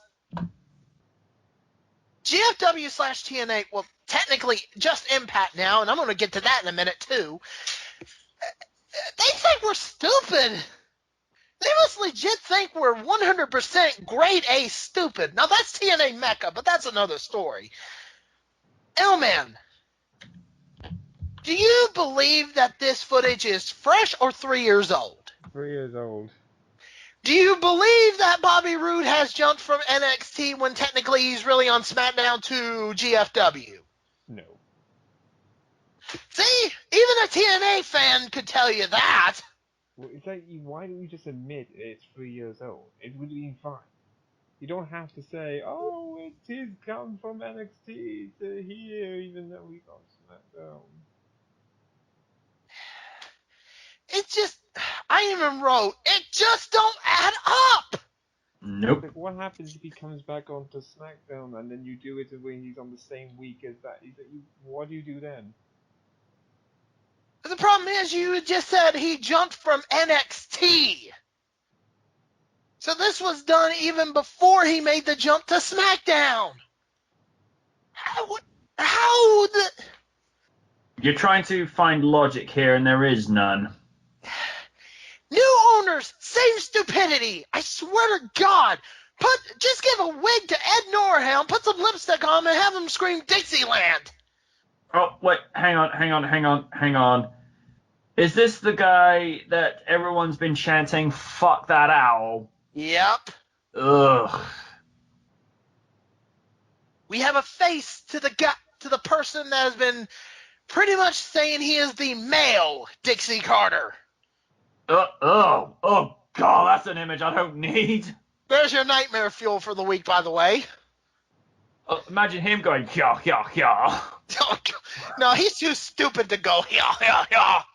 He'll probably go, who. No, he's going, And Brock Lesnar like, oh, thank God I'm smarter than that. Debatable. No, it's not debatable. Anything that has to deal with TNA is not debatable. Shut your mouth. But it leads to another thing due to this fact. If you're saying that, and Anthem is airing these one-night-onlys for TNA or Impact now, why is it that you removed the GFW name and gone straight back to Impact? Jeff Jarrett still owns the rights to GFW! And Jeff Jarrett is very big, Jeff Jarrett, from what you tell me these days. Yeah, Jeff Jarrett got removed from creative and went home. And we found out that the merger was not really as complete as we once thought. That is a bad business decision. You said at one time the merger was complete. Now it's known as GFW. And now you're saying, oh, the deal was never finalized. And Jim Cornette's no longer working for Impact. Again. He pulled a WWE moment, didn't he, and said, fuck this company. Well, that and the pay-per-view Bound for Glory was going to be in Canada, and Jim Cornette's kind of banned from Canada. Go on. I I can't remember the details. All I know is he's no longer allowed to be in the country for some reason. You'll have to look it up or get it from the man himself. Because if I say this and that, I might be wrong. Okay? Jim Cornette is the only man to be banned from Canada. The only man to be banned from Canada. Well, he's not. So because of this, they decided to just get rid of Cornette altogether. Great job. I'm not sure Well- about that guy. Well, he's not the first thing to be banned from somewhere Canadian or by some business stuff Canadian, because Chris Jericho has banned Sexy Star from ever appearing on his podcast. We're going to get to that, too, in a moment. I actually have some news on it. Let me finish up with this. But here's the thing. It's now called Impact Bound for Glory. Again, they're saying the merger was never finalized, even though they said one time before, oh, it is finalized. And now, they're saying the company is up for sale again. Well, it is around that time, kiddies. TNA. It is around that time where stupid shit usually happens to TNA, Impact, GF. Elman, what do we call it? This company has so many fucking names, I'm surprised it ain't doing porn. TNA, Impact, GFW, Anthem Wrestling with Bound for Glory on the side. Just put some crack in it and we're good. Don't tell Jeff Hardy that. No. No, him and Matt are still suing Anthem, so... The thing is, if they get the rights if they buy the rights, then that will mean that his broken gimmick can come back. To be fair, they've been teasing it for a while. Or if for what I've been hearing, if WWE buys Impact, they get the rights to the broken gimmick. Oh. So technically, Matt Hardy would have it back. Yeah. But here's the thing. Ed Nordhelm, take this with a grain of salt. The veriest, smallest grain of salt. Saying, oh, the company is not up for sale. It's just fake news. Oh. Oh, I didn't know Troy doubled as a fucking wrestling promoter. Great job. Just fake. From Sports Illustrated, mind you. It's more reliable than CNN sometimes, and even I will question CNN. I question that as well as Fox News, but besides the point. I found it bizarre last year when Fox News was defending CNN. I'm like, what kind of bizarro world bullshit have I woken up into? All I know is I was like, oh, that article is fake news from what Ed Nordhelm said, so I'm thinking in my head, well, considering you've lied it through your teeth like Dixie Carter has and possibly Nikki Haley. Hi, Nikki, stay out of South Carolina. You've embarrassed us enough. And considering the fact that you lied about the Matt Hardy broken gimmick thing and everything like that, and Rebbe Hardy's all over your ass, and not in the sexual way either. Yeah. It's safe to say that Sports Illustrated article is about as true as it needs to be. And you saying it's fake news? Oh, it's true. The company is up for sale again because Anthem has been hemorrhaging money ever since they've got it. It's not gotten any better, and it's actually hurting another company. So it is the same situation that Dixie Carter and Billy Corgan were in last year. Change the players.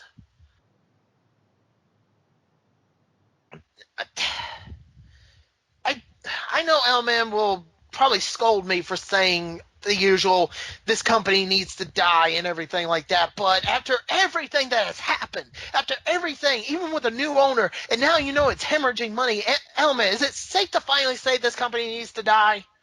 Once and for all? You're going to say it anyway?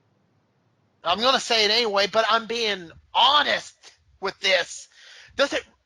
You've got other wrestling companies out there. TNA no longer needs to exist. Do you think it needs to finally die?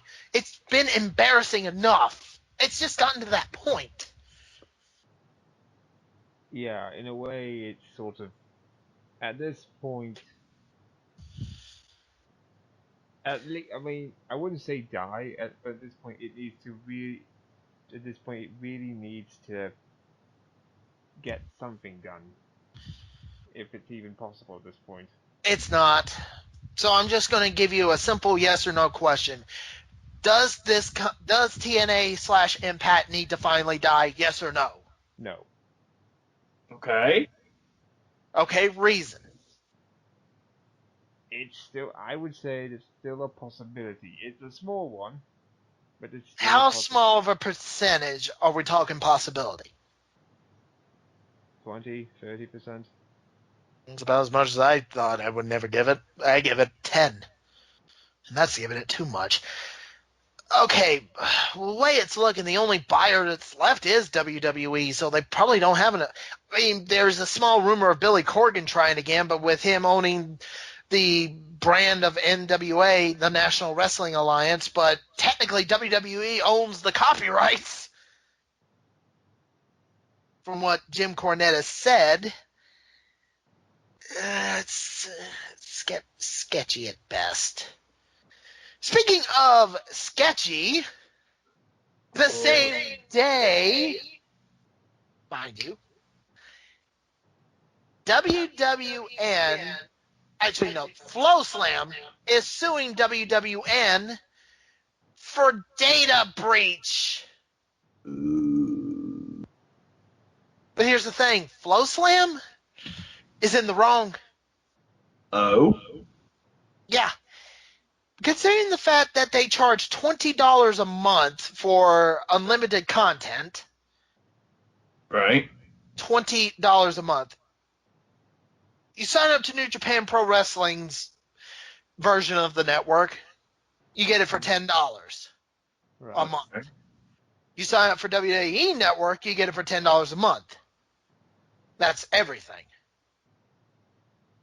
Low Slam charges theirs for $20. It's kind of expensive. I mean, I could get WWE Network and New Japan Pro Wrestling World for that kind of money. But they're saying it, they're suing because of data stuff, and it just. And I just saw a tweet from AIW Wrestling saying, "Oh, thank God we never signed with Flow Slam." In fact, I'm actually going to pull that up. Yeah, it's AIW Wrestling actually just said, "So glad we reject our offer from Flow Slam earlier this year." Technically, Flow Slam has been doing bad business decisions, and because of the removal of WWN content,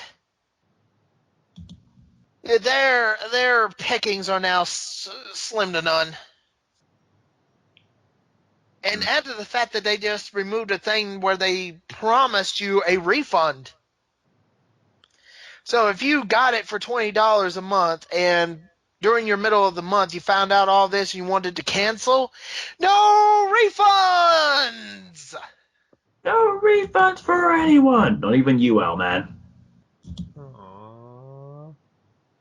Do you think it's a bad... Because of all this, do you think Flow Slam's in the wrong, yes or no?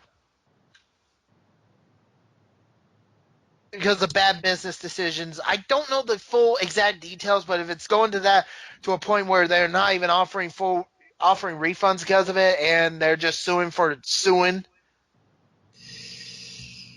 It's dicey. It's dicey because, as you say, we haven't got the full details, so it's probably. I'll be right back. Sure. Let y'all two talk it out amongst each other. I'll be right back. Okay. Okay. But, I would say, again, because he's just said we haven't got the full details, so we might want to hold off on giving any kind of opinion, statement, or otherwise, because, again, we don't know the full picture. yeah. But it's just, but that this having a time with all this sort of information, it's not looking good for them. If Oh. No, pretty much. I don't think they're gonna win it if it's gonna happen. I don't think it's No, going to go through well. no. Pretty much. So as we wait for Oni, I think we'll move on to the next bit of news. Oh, yes. Let's talk about what culture for a second. All right, I'm back. Sorry about that. Oni, we are about to talk about the what culture segment. Oh yes, yes, yeah. I was gonna get into Sexy Star, but let's do this first. Okay, so I'll just listen a bit. Now let me get the information up. So, I think a lot of people know about what culture. It got quite famous with the what culture wrestling segment situations. I think. So we all know about them. What culture? They have a few channels like what culture gaming, what culture comics, which is a very very small one, and of course what culture wrestling, which essentially And What Culture MMA. is that still going? I've not seen that one. It's been in and out, but yeah, But essentially, it was the wrestling one that got put what culture on the map in a way. yeah. But here's the thing: it was.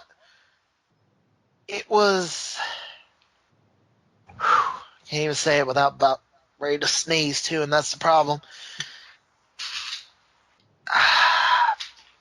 There have been people that did these videos that made What Culture famous.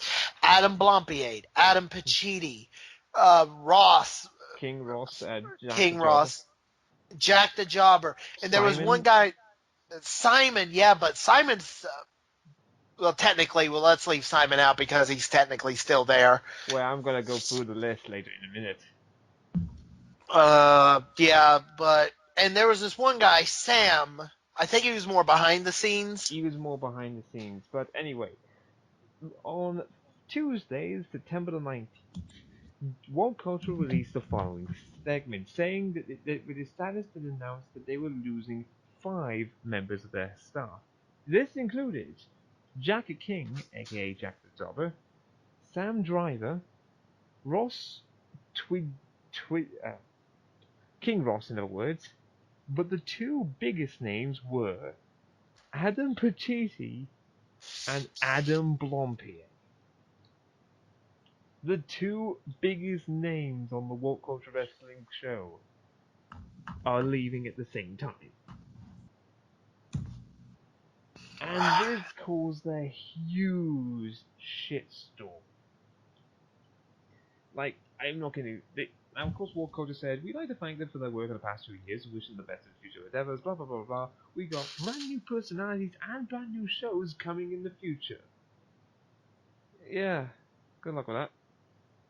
Okay, I think because I actually did a bit of research in this, and I want to emphasize why this is so important.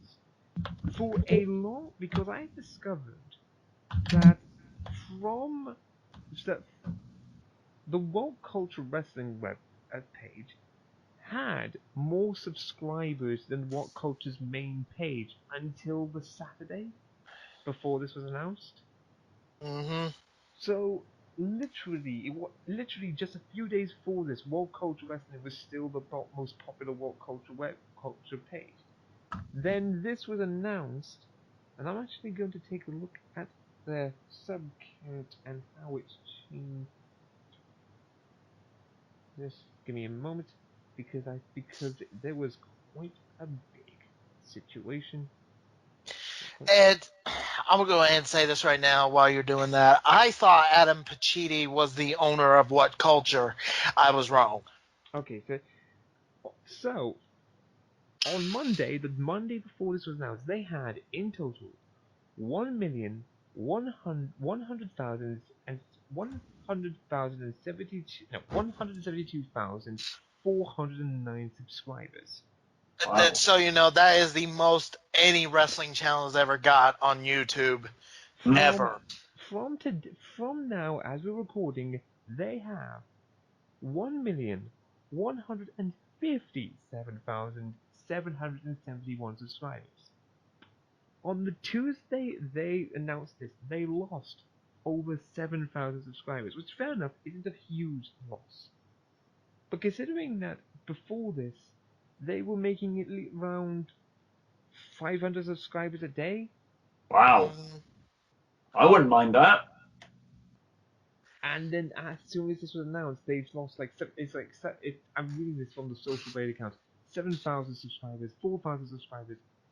On the first day, it was 1,208 subscribers. They have lost so many subscribers at this point. In fact, supposedly on the first day, they made no money as well. Apparently. Almost as bad as the Fine Brothers. Yeah, except for the point that we found out the reason. Oh. Their boss, was it Matt Holmes? Yeah, Matt. Yeah, he's a bit of a dick. Yeah, okay, so a lot of former writers. Now, I can't say for certain if Matt had any responsibility to do with it because I don't think I have any proof to show that. Actually, there is proof from a former What Culture writer. I know about the former What Culture writers. I know about all because I've read a few people, but I don't know about whether or not Adam's leaving because of this situation. It's very possible to leave because apparently after this was announced, Adam put up one of those very vague promotional things for something new. So it's very possible that they decide to essentially start their own business. Mm-hmm. But after this was announced, and I'm gonna find the person because I'm pretty sure a former writer, Liam Lambert, pretty much came out of nowhere and said that he had a lot of things to explain. He had quite a bit of history with the World Culture about Matt Holmes. It turns out that Matt Holmes ultimately is a liar, a snake, and in wrestling terms, he is the Kevin Owens without the charm and Randy Orton without the athleticism.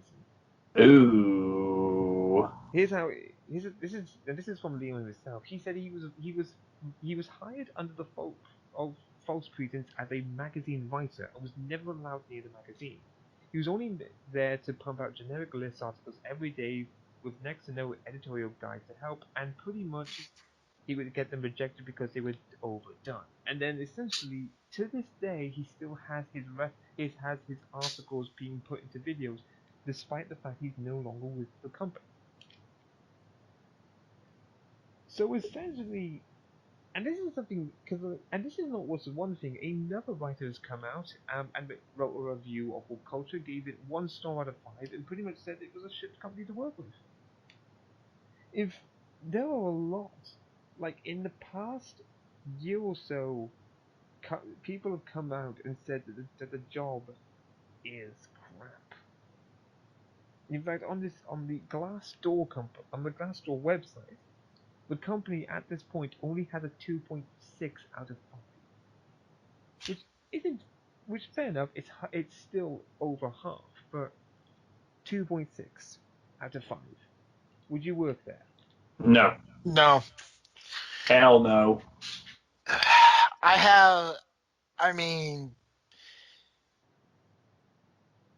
I've only worked one job that I know of, and I might be wrong on some stuff, but I'm working with a team to this day still, and that team is like family. Sure, family has ups and downs, and I'm not going to get into it because we keep family private. Yes. But at the end of the day, we're still family. We look out for each other.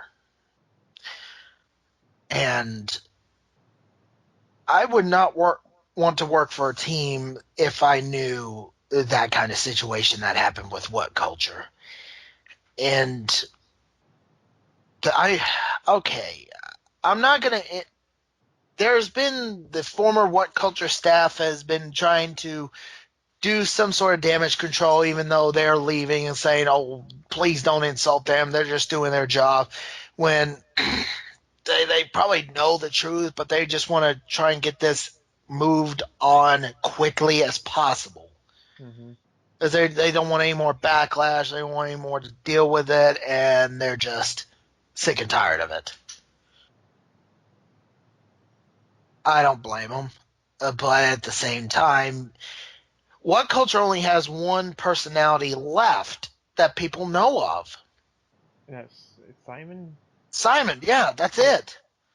I mean, don't get me wrong. I'm pretty sure Simon is a very lovely chap. He seems like a very nice guy, but he was sort of like the least popular. Yeah. And now with the What Culture 5, as I've dubbed the two Adams, Sam, Ross, and Jack, the What Culture 5. Even though Sam was more of the behind the scenes guy, he was more the big editor kind of deal. Yeah. The What Culture 5 were the most popular of What Culture, no matter what. Yeah, Simon could be considered, let's just say he can be considered the Green Ranger without all the big popularity. Hmm. And this is not an insult either. Simon's good. Yeah, he's But good, but being honest, it's like you when you watch some of the lists, the World Culture lists. Sometimes I will admit, I would find it more appealing to listen to Adam read a list out Yeah. over Simon. And that's not exactly. insulting because again, like I said, I'm pretty sure Simon is a very lovely chap. But And if we have to be honest, it was Adam Blompen who made the channel. Yeah. yeah, Because he was the first guy in it, and then Chidi came in, and then Jack came in, and all these guys came in afterwards. But it was Blompen who ran it in a way. He was the one that ran. He started it all. yeah, and he was the one who's gotten the publicity and everything like that. Pachidi came in as the, I don't want to say sidekick, but more of like a tag team partner. He was, yeah, some maybe maybe like the foe the like the foe to Adam, like essentially because they had this sort of rivalry where one was a face and one was a heel, and then the other time one, then they had Jack Exactly. coming and all this. Jack But was the jobber, and that he was the conquering hero. And then you had Ross, who came up with the idea of King Ross, and he stuck with it. You had the memes like, "It's John o'clock, motherfuckers, get in there!" And it just made the channel. yeah. So I mean, do I think this is going to be the end of world culture? Probably not. But I do think this is going to be the end of the wrestling part. I think you've taken out the best part unless people really get someone that's really, because it is, I gotta say, it's the Top Gear situation. You've taken out the big guys that essentially the big guys who everyone liked and people stuck with for the past few years are going, and you're gonna try and replace them with something else. It's not gonna work. It's gonna fail badly. And let's not forget what Culture Pro Wrestling is going to take a hit too. Oh, oh yeah. I mean, they're saying that they're gonna announce a new general manager at Refuse to Lose. Yeah. So, well, Weavile is like giddy at it, but that's him. I mean, to be honest though, it's a shame if World Culture Pro Wrestling isn't here because that's a place where Indie Tana could still work.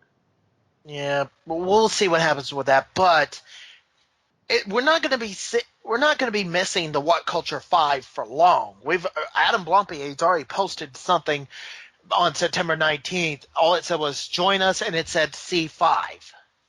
It's sort of like what it sort of feels like this is like what happened with the creatures in Cow Drop. Because remember that when immortal immortal and Nova took some of the guys, it was like right we're gonna do Cow Drop. Yeah, it's like Game Over Greg, or you might have just mentioned that Greg Miller, I think, for IGN. Yeah. He made his own. He left IGN and made his own thing, and now he's more popular because he's out of that toxic environment. Hmm. It, I see this as an opportunity to branch out. Their contracts are up. Something happened at What Culture. We don't know the full details for the What Culture 5. They left. Now the What Culture 5 are making, I think it was called Cult Classics or something. I might be wrong. Cult Tactics or something. I don't know. I'll look it up. It's because I'm pretty sure. I think I might have it on the group you quit. The company. Yeah, you really need to rejoin the group when you can. The Cultaholic. Cultaholics. That's The it. company's called Cultaholic Ventures Ventures Limited. Limited. And the four primary officers of the company is Adam Blompiade, Sam Driver, Adam Pacitti, and Ross Tweedale. Yes. So Looks like. because Go ahead. Adam's going to be head of creative, Sam's head of production, Adam Pachiti's going to be managing director, Ross is going to be editor in chief, and I'm pretty sure Jack is going to be online personality but also writer. I think whilst he doesn't have his primarily officers, he might still be with them, but as working with them as well. Yeah, but it also looks like Cultaholics will still be making the same type of videos we have been seeing. The documents state that the nature of their business is video production and news agency activities.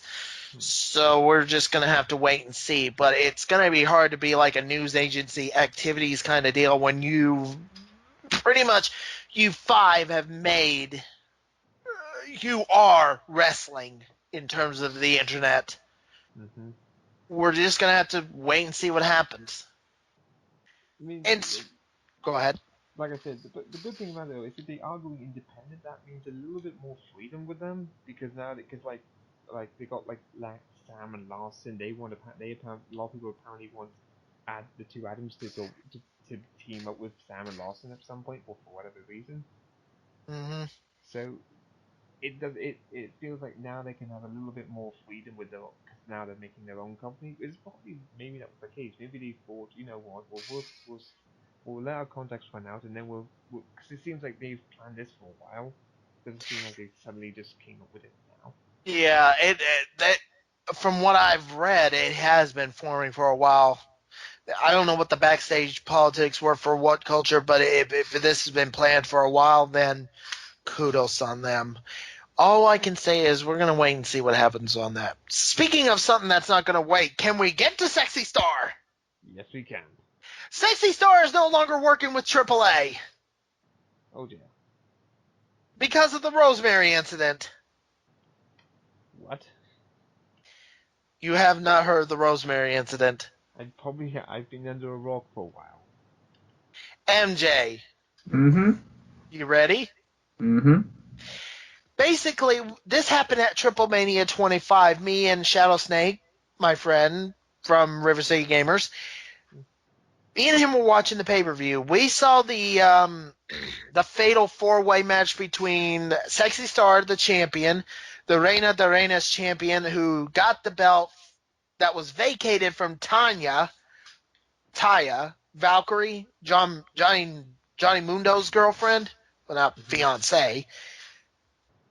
And that was basically given to Sexy Star from a match. I can't remember. Anyway, it was her, Hamada, Lady Shani, and Rosemary from GFW, TNA, whatever you want to call it. Lady Shani and Hamada have a problem with Sexy Star because of everything that's happened, especially Lady Shani. Rosemary didn't have a problem with Sexy Star. Sexy Star's mind was like, fuck all y'all, and thought Rosemary had a problem with her too. So the end of the match where Rosemary's tapping out to the armbar, Sexy Star wrenched on it and pretty much dislocated Rosemary's arm. Oh. Yeah. It caused a lot of controversy backstage, and to where people were concerned for Rosemary and were pissed off with Sexy Star. And Sexy Star's side of the story changed multiple times. Oh boy. To a point where even AAA and Vampiro were just like, this is getting way out of hand. We're stripping you of the belt. So the Reina de Reinas championship that was stripped from Taya Valkyrie already and pretty much given to Sexy Star is now stripped from Sexy Star. It is vacated again. Vacated, becomes champion, by God. He's done it again, or she's done it again, or it's done it again, by God. Sexy Star has been blacklisted for almost every major wrestling promotion now. Chris Jericho, like MJ said, Chris Jericho has banned Sexy Star from talking on his podcast. Jeez. because the Sexy Star's side of the story has changed so much. It's just become a major backlash. And I had just heard a couple of days ago from the RawDown Rebound group forum. Mhm. Again, it's your choice if you want to go back there or not. I'm not going to force you. You know that. Mhm. Um, they are saying reportedly Sexy Star is done with AAA again. So essentially, she wrenches on the arm and injuring it because apparently She people. went into she went into business for herself, pretty much. But yeah, it doesn't matter if you go into business for yourself. You still have to consider everyone else around you. I mean, Yeah, imagine if like Baron Corbin injured a like was in a match with AJ Styles, and then suddenly out of nowhere just injured like at the end of the match just injured him on purpose. that's kind of grounds for termination right there. Exactly, it's like you've just injured a wrestler because of whatever backstage for you. I mean, I mean, we are. It's no longer the time where it's like, oh, let's get the new face and beat him up in the ring with Hardcore Holly, who's a massive cunt. Yeah, It's like we are no longer. People don't like that anymore because it's like, well, he was a massive dick and kind of a bit of a prat. We all saw that tough enough segment with Hardcore Holly. It's like it's the same thing here. It's like it's no longer about so that because of the internet stuff, we now become more aware about all this backstage bull crap and everything. But we still demand that you stay professional about it. That's the whole thing is that you don't come in here and screw and just like that. I mean, okay, the situation like with Enzo Mori, the reason that he pretty much got screwed over, being like sort of treated the way he was because he was being a massive dick to everyone else. hmm But they don't go as far as to have Braun Strowman come out and snap his leg off or something like that. They still do it in a situation where it's like make sure that as long as you just do what just do it just keep it in the ring, but don't go too far with it because it's still a business. It's still you being professional. It's still a professional job. And you going in there and just breaking someone's arm, who, let's be honest, Rosemary, is from the things that Rosemary had nothing against Sexy Star whatsoever, no beef at all, and yet she's the victim of it all. She's the victim of it. Have they said anything about her condition as well, or is it? Huh? Have they said anything about Rosemary's condition as well? It was a separated thing, a separated ligament. It's since been healed, but it's still bad. That essentially means still time off from the ring, right? Yeah, Essentially you've stopped a person from doing her work for maybe few weeks, a month or so because of some bullshit backstage heat. exactly. It's like fair enough. There's some backstage heat. Take it out as a professional. Take it out backstage. Take it out whenever. Have someone make a segment about the situation with it and have it done professionally. But don't, for the love of God, decide, you know what, I'm gonna break someone's limb because of this situation. And I mean, okay, and the whole thing about her is that the situation is, if she just said, okay, I fucked up, I did this, and I'm a situation, then yeah, no one, they wouldn't be, there would, there's a, then no one would turn around and say, well, you're considered a hazard, so you can't allow that. And Yeah, that's why she's getting blacklisted because it's, let's be honest, if I was a manager and I saw this and I heard what I said, I would consider her to my wrestlers. It's like I can't do that. So essentially, Sexy Star's probably just ruined her own career in like a second. hmm I don't, I don't know what to tell you. I'm just Sexy Star is out. That's all I give a shit about at this point. If I She's never see her again, it'll be too soon. It's essentially like you've ruined your whole career. No one's gonna want you in there because you're considered. It's like it's not the whole thing is like, oh, she was just mad and all, she did it on accident. It's like, no, you are considered a habit. Like, because like when was it trying to think? Because when Mr. Kennedy injured, was it Randy Orton? Yeah. When they essentially shelved him until, was it he was shelved or was he fired then? I can't remember, but essentially after that situation, he was pretty much gone. Because that's the one thing that people seem to take this whole situation, that as much as they're in the ring throwing each other around, they still have had God knows how much training, God knows how much preparation, God knows how much they've had to go through with it, and yet still, despite all that, there's always a high possibility that you will essentially end up in hospital on a stretcher, having to have an operation. Any point. Yep.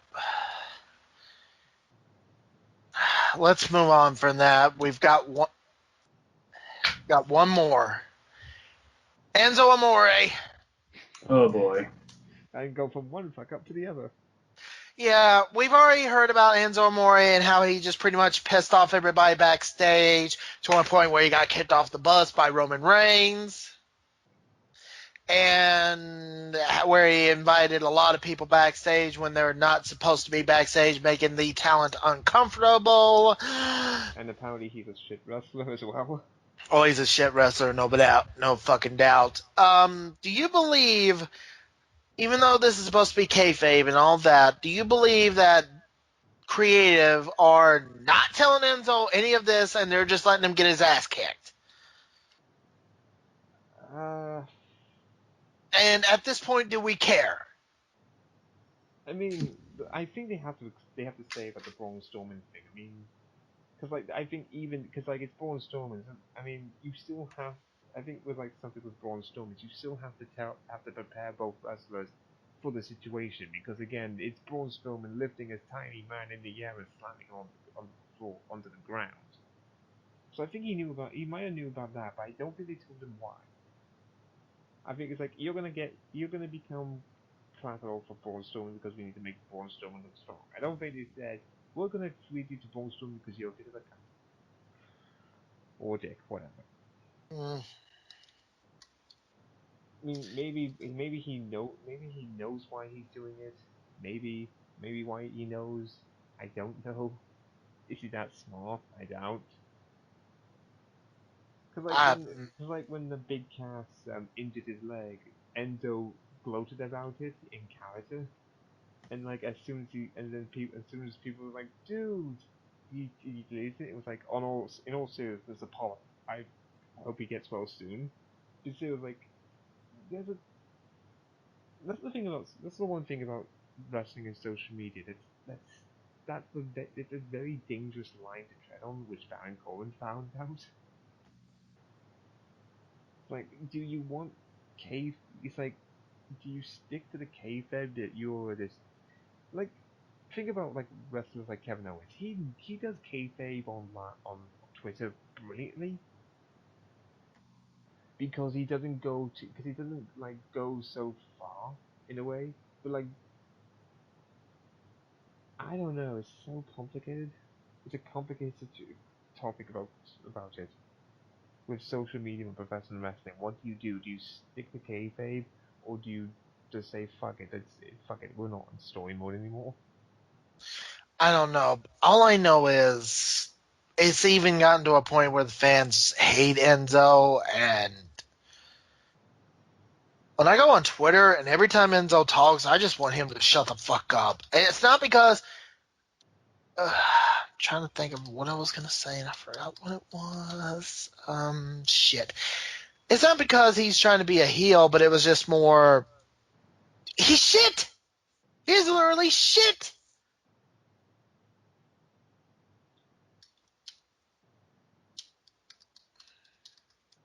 I mean, Y'all there? yeah. Yeah. What I would say is like remember that situation with because like Simon Gotch, we all know about the Simon Gotch interview that he did. Hmm. Because he said about the situation where Enzo essentially got knocked out from the situation from pretty much a botched move. When to be fair, as much as we shit on Enzo, I think we're all glad that he didn't suffer anything worse than what he had.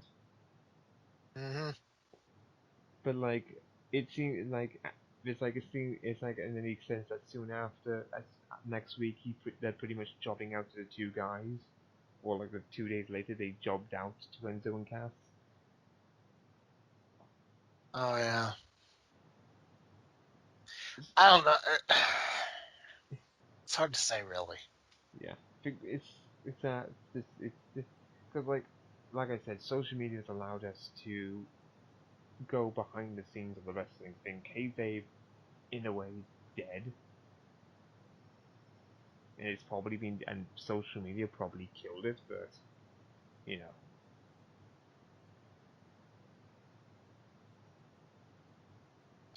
I don't know. Just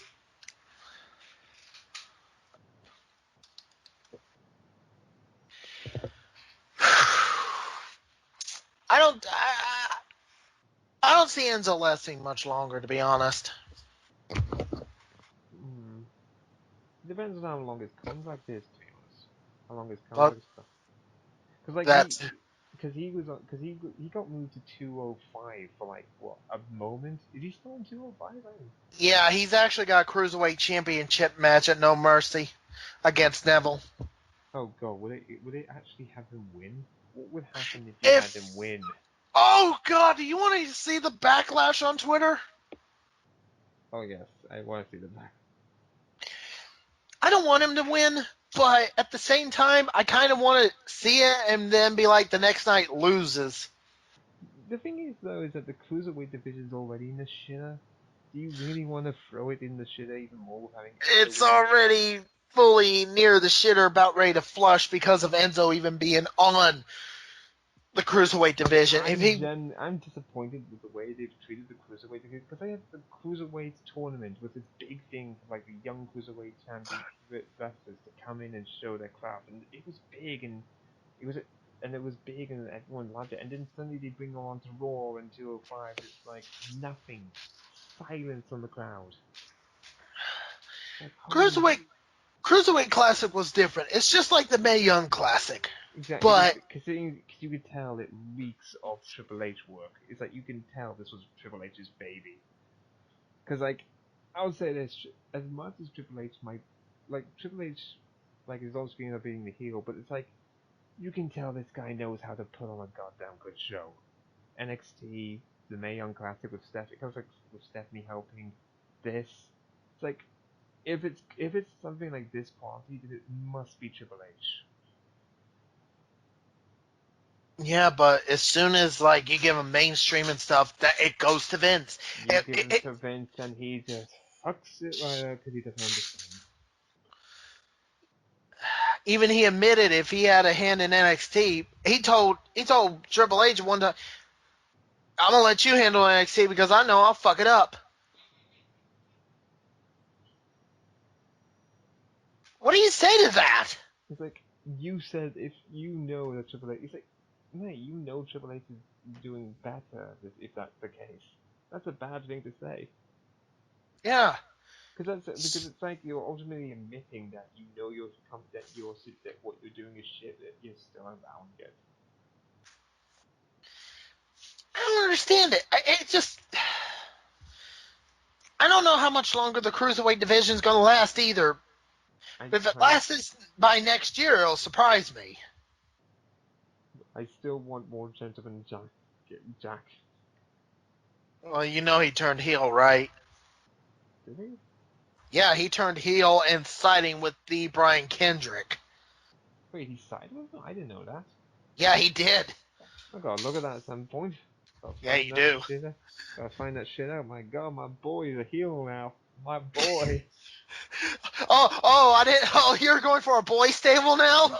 I already got my boy stable. Send it to Jay Hunter. You gotta get a tattoo first.